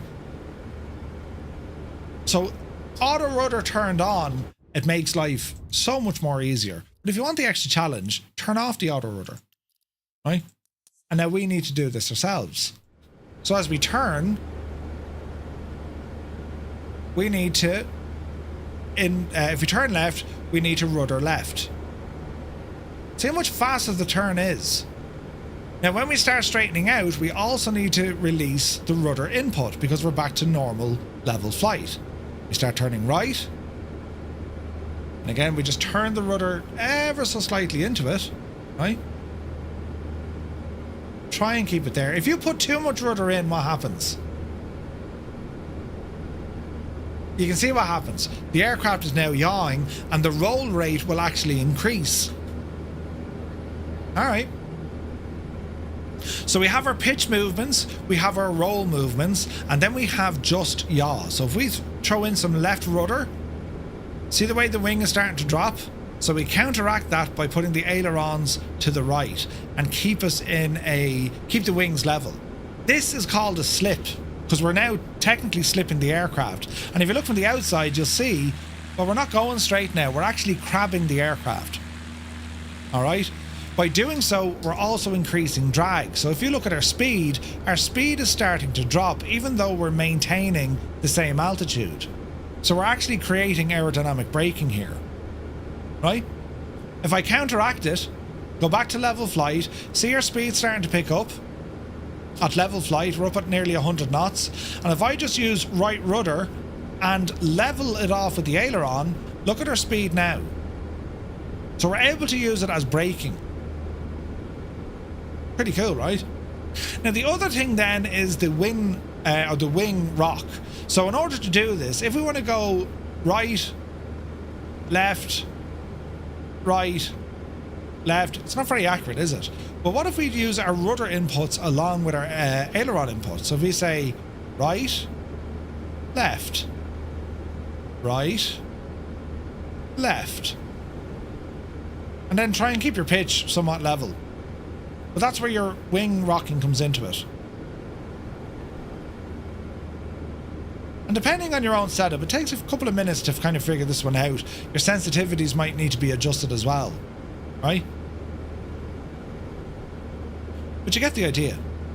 Now, there's other things. The advanced part of this, if we want, you know, you can deploy your flaps, for example. But what might happen if you deploy your flaps? What's the tendency of the airplane going to do if you add more drag? Well, your speed is going to start dropping, but also because you have all that airflow pushing down on the aircraft, right, all around here, what's going to happen? It's going to force that part of the wing downwards, which is going to lift the front of the nose. So when you apply a notch of flaps, right, make sure you're not too fast. We can go with one notch of flap here. Look what happens to the plane, right? The nose is going to lift. So we'll trim out for level flight.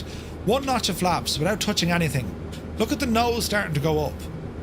So when you're flying and you're planning your approach or whatnot, you need to counteract that or be ready to counteract that. As you start extending the flaps, it's going to force the nose up. But also, if you're on takeoff, right? Let's say you've taken off with, like, I don't know, 10 degrees flaps, right? So let's go 10 degrees flaps and we'll pitch the aircraft with a bit of speed. That's 20 degrees, is a bit much. We'll go 10 degrees flaps and we'll pitch the aircraft in a climb, right? 75, 76 is grand for the Cessna. If you're looking at your instruments, if you're not looking at your instruments, you might also hear it say, keep the cowling on the horizon. What I mean by that is you're keeping the cowling off the engine that sits fixed on the horizon. For most aircraft, that should give you, you know, somewhere between 5 and 8 degrees of a climb. So we're now flying with the flaps extended 10 degrees. See our airspeed and our nose, our pitch, everything's fairly straightforward.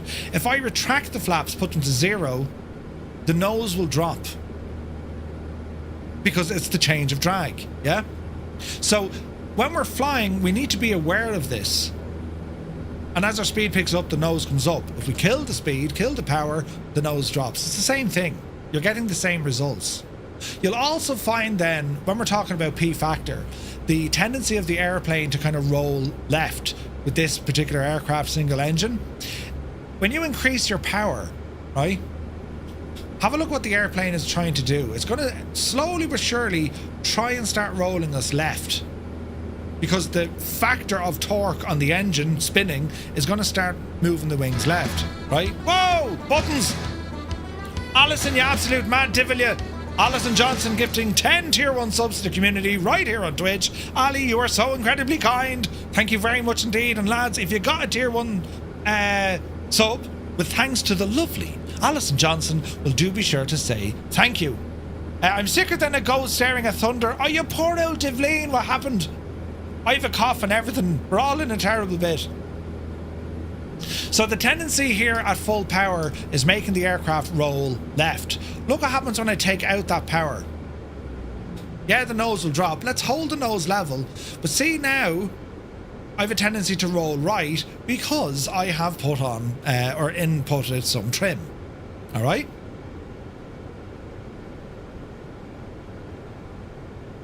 So we get the idea, right?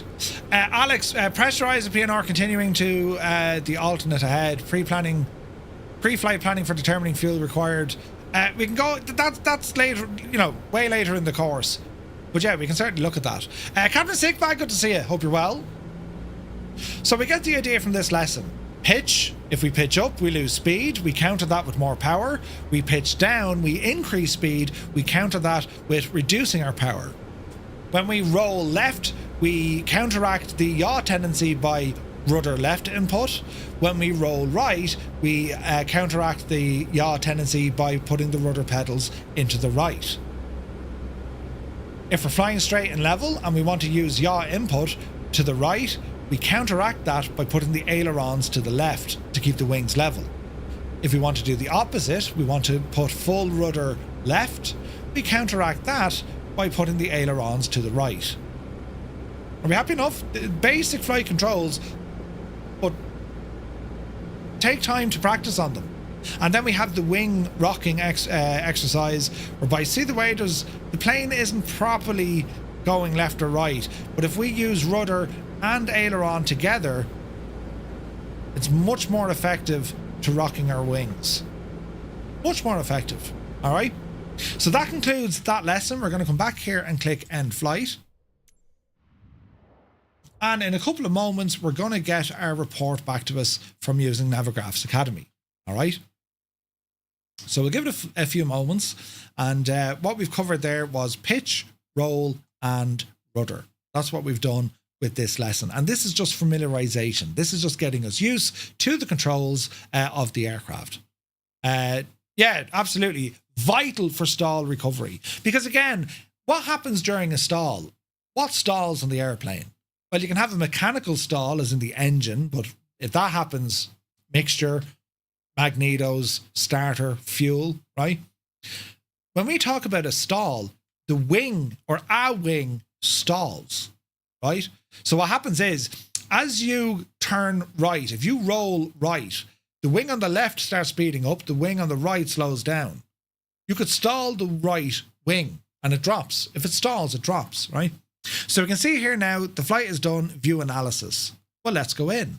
And you can see what we've done, where we started from, where we flew around with all our different maneuvers and where we finished it. So we've completed this. If we go in and have a look at it, we did our pitch, we did our roll, and we did our yaw inputs. So that's our second lesson done.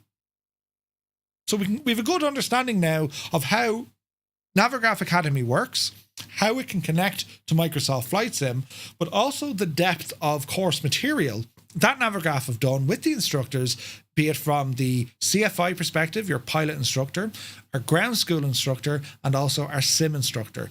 Everything's linked together, you know? Ireland Fran, good to see you. Isn't a stall a technical term for the airflow over the wings not providing enough lift? That's exactly it. That's exactly it. So the engine might seize but doesn't stall. Kinda. You could stall an engine.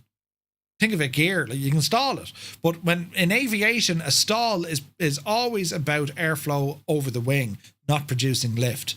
When you stop producing lift with a wing, it means it's stalling. All right. So that's the first two done here. We can move on to the next lesson. We can go off and have a look at the course catalogue. We're working on our virtual PPL, in which we've just done lessons 1 and 2 today. We'll work on next week. We'll do more where we're going to go into level flight and turns, climbs and descents. Then we get into stalls and dive to max speed, slow flight and flaps, takeoff, landing, the traffic pattern, and all the way up to our first solo. And that's all part of the virtual PPL.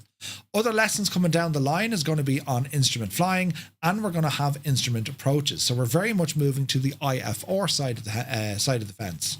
And you can see again, you can go back, we can have a look at each and every flight that we've done, the scores we've achieved or obtained for each flight. You can go back to keep all the records there. If you're not happy with a score, for example, I did one where I got 75% on level flight and turns because it gave out to me because my speed had changed, right? I was like, oh, what? And that's what it looked like. I said, right, well, I'm going to do that again. So I went from 75% to 95%, and where the speed was a problem, it was poor, I changed it from poor to satisfactory. So I got a much higher score. That's how the course can directly impact on what you're doing because it's giving you the feedback. How incredibly handy is this? Scheme says, it's interesting, but how do I get it? Just go to academy.navigraph.com. It's all there and it's free. You need to have Microsoft Flight Sim. All right. I'll put this in the chat for you, lads. It's all free. You do not need to be subscribed to Navigraph to avail of this course. It is not members only. It is not subscribers only. Navigraph have made this free for the entire Flight Sim community who are using Microsoft Flight Sim. I'm sure the plan will be get it onto X-Plane at some stage, but this is a free course open to anyone who'd like to do it. And even if you're on X-Plane or P3D, I mean, you can still access all of the course material. The only thing you're going to miss out on is the scoring element. You won't be able to get the scores because they can't track the aircraft. You know what I mean? But it's very, very good. I'm enjoying it so far, I have to say. And you can see, like, there's a breakdown of each and every maneuver that you've done here.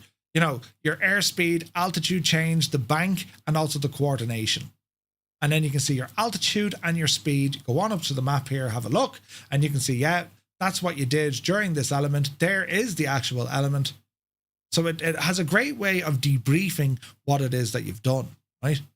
Other things then, you go into my exams. This is where it's going to show you the exam results, and you can do them again. And then, as we looked at earlier on, you have all your resources. They're the resources from your checklists to the aircraft user guide and so on. And I imagine all these resources are going to be expanded in the coming weeks and months. Do you know? Sarah Doman, good to see you, buddy. Welcome in. Right, so that's going to conclude this part of today's live stream with Navigraph Academy. We're now going to move on, and we're going to have a look at our VATSIM flight for this evening. Tonight, we're going to be flying on VATSIM in the Phoenix A320, and we're going to be departing Cincinnati in the United States, and we're flying on up to Chicago O'Hare. So we have a couple of things to get ourselves ready. So we'll do more Navigraph stuff next week, lads. And as I said, it's all saved on YouTube to check it out. Our next little section here now is purely on our flight for this evening, which we're going to be doing in Microsoft Flight Sim. So as we always do, we're going to go in and have a look at the weather, and we're going to plan for our flight. So let's have a look at this. We'll come on over here. On our Discord, each and every week, Naughty Gnome will post all the VATSIM flights, right? So if we go into VATSIM and VATSIM Thursday, so this is our flight for this evening. Open a full view. So tonight, we're going to be flying from Cincinnati up to Chicago. So what's in Chicago? Well, it's massive skylines and Lake Michigan coastline. Chicago is a highlight in any flight sim. It's great for both airliner and VFR flights, with landmarks such as the Navy Pier and also Soldier Field. Interesting fact, O'Hare International was originally named Orchard Field, but renamed to honour the World War II flying ace, Edward O'Hare. We have some options when it comes to Cincinnati with our sceneries, and we have some options when it comes to our arrival scenery. It's a handcrafted default airport for the Deluxe in Microsoft Flight Sim. So that's what I'm going to use. Now, there is an expected route we can see. It's going to be on the Hagall 5 departure and the Watson 4 arrival. We'll have a look at this. So let's start planning in our flight. So we'll go to SimBrief, and we can load some stuff in. We're going to go to dispatch. SimBrief all powered by Navigraph here as well. It's a new flight, and we're going to be that of Firefly 235 departing out of KCVG, and we're going over to KORD. Aircraft for tonight, I'm going to stick with the A320, and we'll put this in as the Phoenix CFMs. And let's have a look here. So it's the, that looks to be correct. Plash, Watson 4, there we go. So our block time tonight, flight time is only about an hour and 20, hour and a half. And we're going to be leaving Cincinnati, heading to the north over Fort Wayne, and then into Chicago. So that's what the routing looks like. Sweet. Let's generate the flight, and now let's go in and have a look at the weather. This is important. In any flight, we need to work on, well, what the weather's going to do. So if we have a look here, well, we can see the current temperatures. Then we'll move our time to 8 o'clock my time tonight. That's when we're doing it. So we're going to be pulling out of Cincinnati, where it is cold, -1 to 0 degrees, and Chicago is sitting at about 1 degrees as well. It's cold on this, the Thanksgiving Day. Now, if we have a look at the wind, temperature is cold. Let's go in and have a look at the wind. Well, ground temperatures, right? The wind is coming in from the west, about 13 knots. So that'll dictate the runways we're going to be using. When we get to Chicago, they're coming in from the northwest, similar speed. If we move the time on a little bit later, no significant change. It's still around 12 or 13 knots coming in from the northwest. But what about our en route? What about at altitude? What's the wind doing? So we'll increase our altitude up to about 30,000 feet. We're going to be dealing with about a 60 knot headwind. The wind is going to be blowing against us. So we need to plan for that. That comes into our fuel and also our timing. So we're going to have a headwind when we're flying later on this evening. Next up, let's look at the cloud coverage. So it's going to be 100% overcast in Cincinnati when we depart. And come 10 o'clock, it's going to be 100% overcast in Chicago. We're going to be taking off and landing under cloud cover. Right, what about precip? Is there rain or snow? Well, at the moment, no, there's not. But if we have a look over here, over Michigan, Kalamazoo, there is a band of snow moving to the east. Is there anything coming in from Chicago? No. It appears to be dry. Come midnight, there is a band of weather coming in, but that's not due to hit Chicago till around 6 o'clock in the morning. So we're not expecting any precip. All right, fair enough. Happy enough with the weather. It's cold.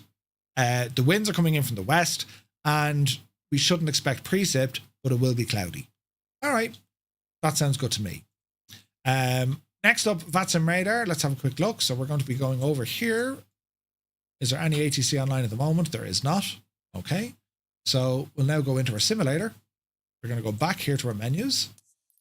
And we're going to select the aircraft, power it up, and make sure that all our sceneries are working. And then we're going to review the flight plan itself. So we're going for the A320, this one from Phoenix, the CFMs, that's what we'll do. And we're going to load ourselves into Cincinnati. Right, so there's Chicago, here's Cincinnati. And we'll load ourselves in just to make sure everything's working as expected. Now, we landed here last week. I think we threw ourselves up here somewhere, I thought. Now, because we're taking off to the west, I wouldn't be surprised if it gives us 27 for our departure. So let's go in and have a look. So we're going to open up Navigraph charts. And we're going to import our flight from SimBrief here. So look. So runway 27 is what it's given us, because the wind we know was coming in from that side of the fence. So runway 27. So ideally, concourse B would suit us. Short taxi, right? So let's go ahead and do that. Let's plan that we're going to depart out of concourse. Let's go gate B19. B19, set as departure. And now let's see what happens here. We're going to go in. We're going to set live weather and live time. And we're going to start the flight. While it's doing that in the background, I'm also going to turn on vPilot. So we know that we're going to be flying on the VATSIM network, and then we'll connect everything up in the moment. Phoenix aircraft is loading up. We also get to try out the new GSX. I do think I need an update, so I'll make sure I get the update on the GSX a little bit later on. Right? So here we are with our A320. That's all looking good. We're going to click fly now. Make sure my head tracking is working, which it is. Into the aircraft. And let's see what happens. Wicked Lumberjacks, thank you very much indeed. 11 months, man. Cheers. Thank you very, very much indeed. Okay, so the aircraft is loaded in. That's a good sign. And I didn't update AirAct just yet. No, I'll do that now after the stream, because I need to update GSX as well. So it's not going to have a huge impact. We're still flying the same route. It's not going to have a huge impact. So let us have a look here. Ground power, just make sure the aircraft is working. We can import the flight. Ground services, GPU indeed is there. And we can go up and activate our batteries. Battery 1 and battery 2. Ground power. Crew supply, ground control, emergency lighting. And let's start getting some power into the aircraft. Put some lights on here as well. And we get the logo and the wing lights turned on for good measure. And let all this start warming up. So as we're on the ground here, let's go around and check the airport. That's the kind of weather we're expecting later on, lads. It's dry, but it's cold. No major glitches, no major stutters. Everything here is looking quite okay. So we're planning pushback onto the taxiways, runway 27. That's what we're planning, right? So a little bit of stutters there. A sim restart will fix all of this. All right, we're looking good there. Let's see, can we connect to VATSIM?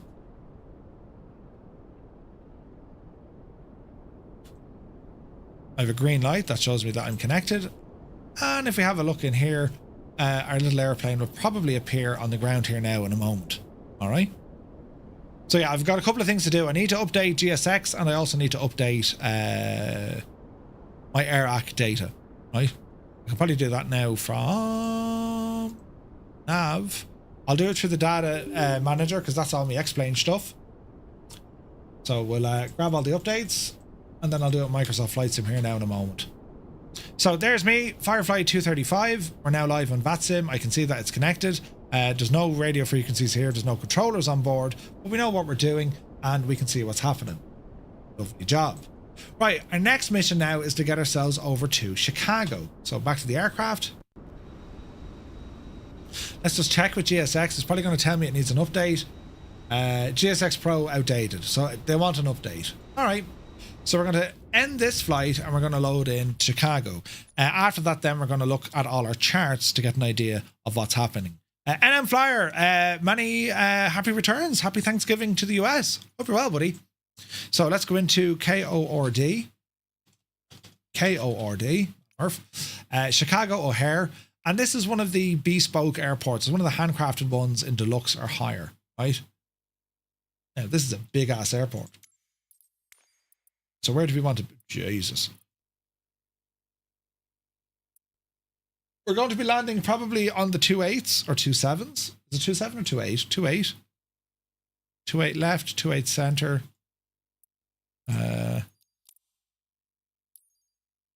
All the 28s. Or we have 27 left.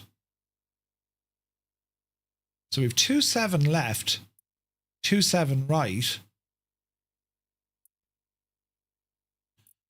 Man alive, there's a lot of runways here, isn't there? What do we do here now? Right, set 28, 27 left, 27 center. Okay, we'll plan for 27 center. That's where we think we're going to land. Now, what's up here in terms of parking? Cargo. And then we have our gates.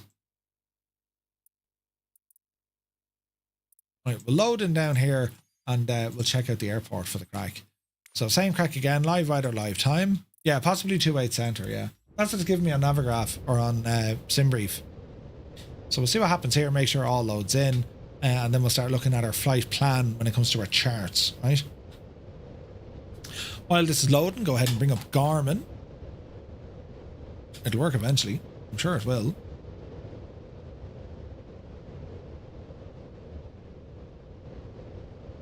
Oh. Now, Murphy, you've broken it. Fire up lonely screen again. And we'll turn on screen sharing. And let's see what happens. Would you please do an EP for the sector? 1 in op at critical point. Depressurize with descent flight level 130. Alex, no. No, we've other stuff to do today, buddy. Now, why isn't this coming up on my screen, lads? Right now? Garmin Pilot.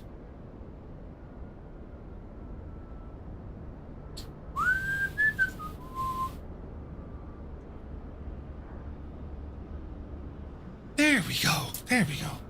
All right, so let's see. 28 or 27 center, right and left are used momentarily. Ah, okay, sweet. Thanks, Roy. Right, into the machine. Set her down there now, and we'll calm it all down. So our route, we'll type it in here. So it's going to be KCVG, Cincinnati, and our destination is going to be KORD. That's wrong. KORD. KORD. Chicago O'Hare. En route, we're going to be via Plash, PLASH, which is an RNAV intersection. Then it's going to be FWA, which is a VOR, FWA, Fort Wayne, and then we're in. So we can start planning our departure. So select departure. We're planning the Haggle 5 off of runway 27, and it's via Plash. And then our arrival into Chicago. Select the arrival, which is going to be the Watson 4, and that's going to be via FWA, and we're saying it's going to be runway 27 center.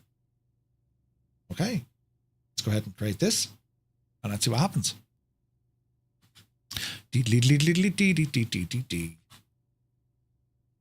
Okay, syncing, thinking about it. Let's go ahead and activate. Okay, so there's our route. All right. So about 1 hour and 20 in the air, and that's how it's all going to turn out. Quick look at the charts here. So we're going to be saying the airport diagram out of Cincinnati. Straightforward. There's the Haggle 5 departure, We'll go in and take a closer look at this in a moment. Here's the Watson 4 arrival. And then here's Chicago Airport. Look at the size of this airport. That is ridiculous. Right, so let's have a quick look here once again. So I'm happy enough with the aircraft. Let's go out and explore the scenery to make sure there's no massive problems. It's a huge airport. So this is the default one, or at least the bespoke built one that comes with the deluxe version of the sim. Looks good enough. So there's the 27s if we're expecting 27 center. Now where are we to the airport in relation to the city? There's the city.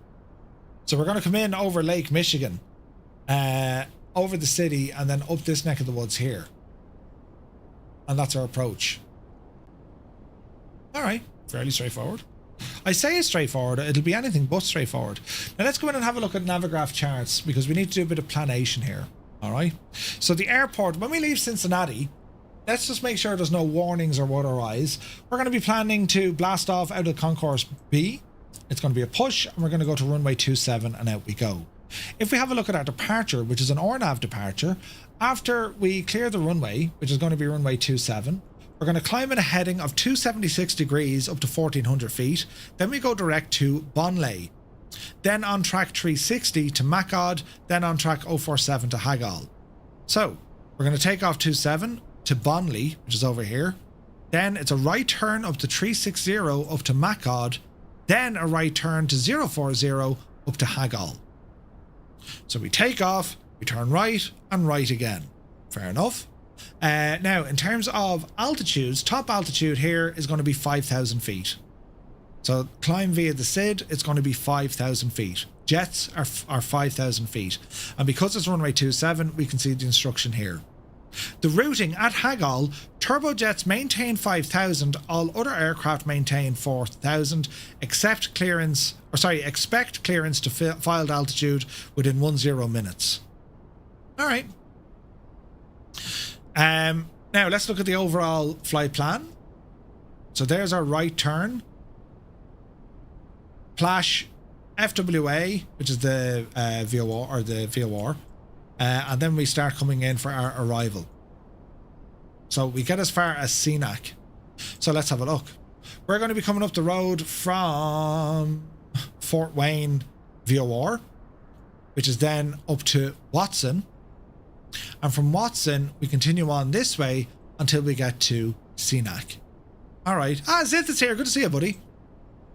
Now, there's holds on the way if it's busy, right? So they could hold us at any of these positions onto these approach fixes. From Watson, on track 282 to Haupo, then on track 300 to Makita, then on track to Prize, then on track to Hulls, then on track to Style, then on track to Dweeb or Dweeb, and then Senac. Then on heading 270 or assigned by ATC, expect radar vectors to final approach. Okay, so we'll ramble up this way. We're coming up this way here. And then we're on the Watson arrival. And these are all the little headings that we need to do. All right. Now, in terms of an approach, well, let's go in and have a look at the approach. We're planning runway 27 center, right? So we have an ILS, or from Watson, ILS 27 center. From Watson 4.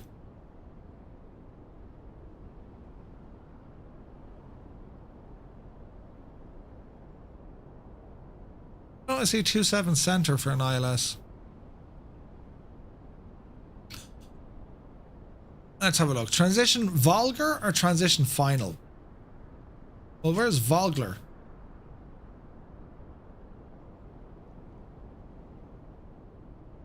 That'll kind of work. Although it is supposed to be Senac. We can just do it this way. Let's go in and have a look at the ILS approach. So from Senac, we'll find our way over to Nichols or over to Crico or Crico, and then in. So we're going to be at 8,000 feet or 9,000 at Nichols, right? All right. So the ILS for 27, missed approach. We're going to climb to 1,100 Then as we climb right, turning at 4,000 on a heading of 290, over to the Chicago VOR on the radial 332 outbound to, is it Okun? And hold. Missed approach, 1100, swing up to the right, over to the VOR and hold. Okay.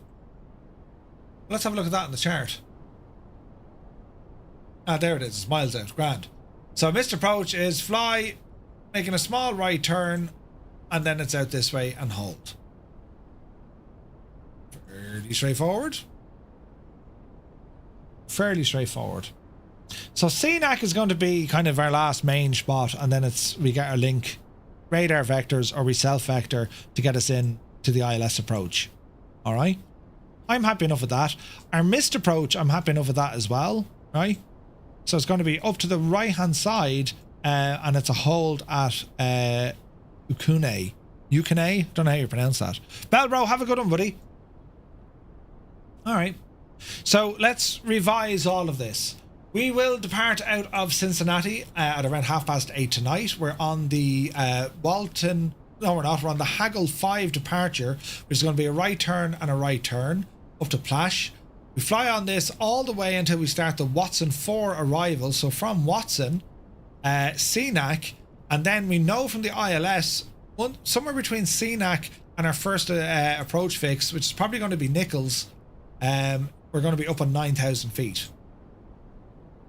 So from 9,000 feet, then we start ascending, and then we get ourselves down nice and low at probably Jimbo. Jimbo is going to be at 4,000 feet. Driscoll is going to be down at, or Driscoll is going to be down at 2,200 feet, and then we're down. Let's have a look here. So ground speed not. Our glide slope is going to be 3 degrees. We do have ILS, so decision altitude and decision height. We're going to get our localizer.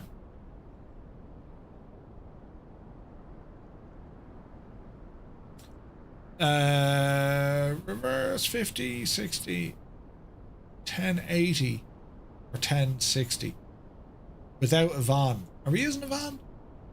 No, we're using a van. Right, never mind. That's at 2 miles. So the last one is going to be at 2 miles from the airport. 12 miles at Jimbo and 25 miles at Creco. All right. Mr. Approach is going to be fly until we get to 1,100 feet. Right turn up to 4,000 on a heading of 290. We head over to the Chicago VOR on the radial on the radial of 322, and then we hold. Okay. Now, what about the airport? What do we need to know about? So, if we're landing 2C or 27 center, we have scenic hold pad. Interesting. Cargo ramps. Then we have the North Apron. So this is fire station, the main tower. So it's the main terminal, and we're over on the North Port, on the near Charlie. Don't really worry. I'm not worried about that. We're going to be parking somewhere over here. Right, we're not going to be down here at the cargo ramps. We're going to be in one of these concourses here at the terminal. All right. Hey, Jammer, good to see you. Welcome in, buddy. All right, so to recap the flight, we're taking off tonight with an Airbus A320 in and around 8 o'clock. It's going to be cold. The wind is coming in from the west. We have the Haggle 5 departure out of runway 27. We're going to be climbing. What's our cruise altitude for tonight's flight? We're going to be at a cruise altitude of 36,000, or flight level 360. Cost index of 25. I might drop that to 34. We'll see. But yeah, it's fairly straightforward. The wind, we're going to be battling a headwind of about 60 knots. Cloud conditions at both our departure and arrival airports, but no sign of any precip, which is important. We're going to be planning then to do the arrival into O'Hare. We're going to be coming in over Lake Michigan, and it's going to be on the Watson 4 arrival. That's going to bring us up as far as CNAC. Then we'll get radar vectors onto the ILS, or we can self-vector the ILS, and our first approach fix is going to be Nichols. 9,000 feet, and then we start our 3-degree glide slope all the way down and watch our speed as we do it. Fair enough. I think we're okay. I think we're okay. From Volgar, ORNAV 1 GPS is required. That's okay. Simultaneous approach authorized. That's okay. VGSI and ILS glide path are not coincident. The glide angle is going to be 3 degrees. Okay. Right, I'm happy enough. We can connect to VATSIM. We've seen the scenery. We know what the weather is doing. We know our routing. And we know our missed approach if things go wrong. The likelihood of the weather to change the runways, well, we've already looked at that on the weather forecast. Doesn't seem to be much of a change. So I'm relatively happy with what we're doing tonight. I'm also going to be using the flight panels from Flight Panels for our A320, or also the A3XX that they have. And do be sure to check out Flight Panels. They're fantastic, lads. They have they've Black Friday sales on at the moment, so make sure you check it out. But on the Stream Deck XL that I'll use later on, you can see all the buttons and stuff I can use with this Phoenix aircraft. There is a barrel load of stuff I can do, so I'm looking forward to using that later on this evening. So I think that's going to call it for today's part of the stream. We will be back to you in about 7.5 hours. I want to thank you all so very much for joining us. The first part, of course, we were checking out the Navigraph Academy, and I think it's been I think it's been incredible.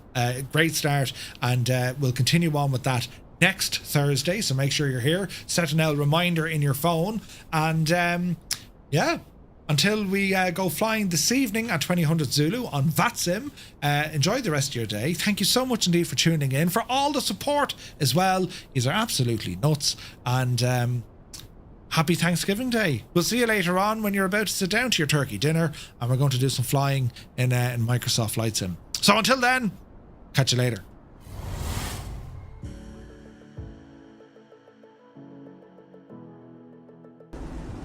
Oh, we've got a gun sight. This is a beta, so I'm not too worried.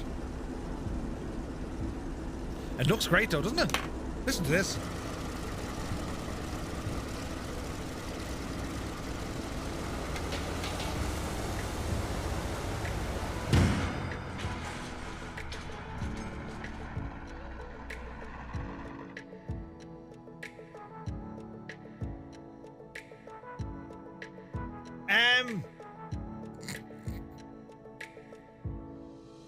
Did you hear that bang? Did you? How do we fix this? Right, don't panic. Larry red, Larry yellow. Oh no! I've had enough of this wowdy, webble, sniggering behavior. Silence! Call yourselves Poitoian guards. You're not. Seize him! Seize him! Blow your noses and seize him!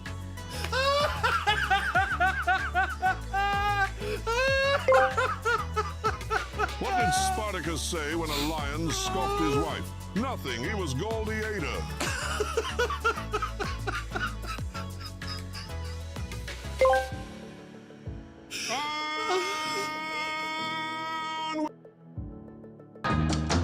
Think about it now, right? I'll sing it for you. Everybody's looking at my tight pants. He's got his tight pants. He's got his tight pants on. I'm actually not wearing tight pants at all. No, they're loosey-gooseys. Do you know, they're the in-house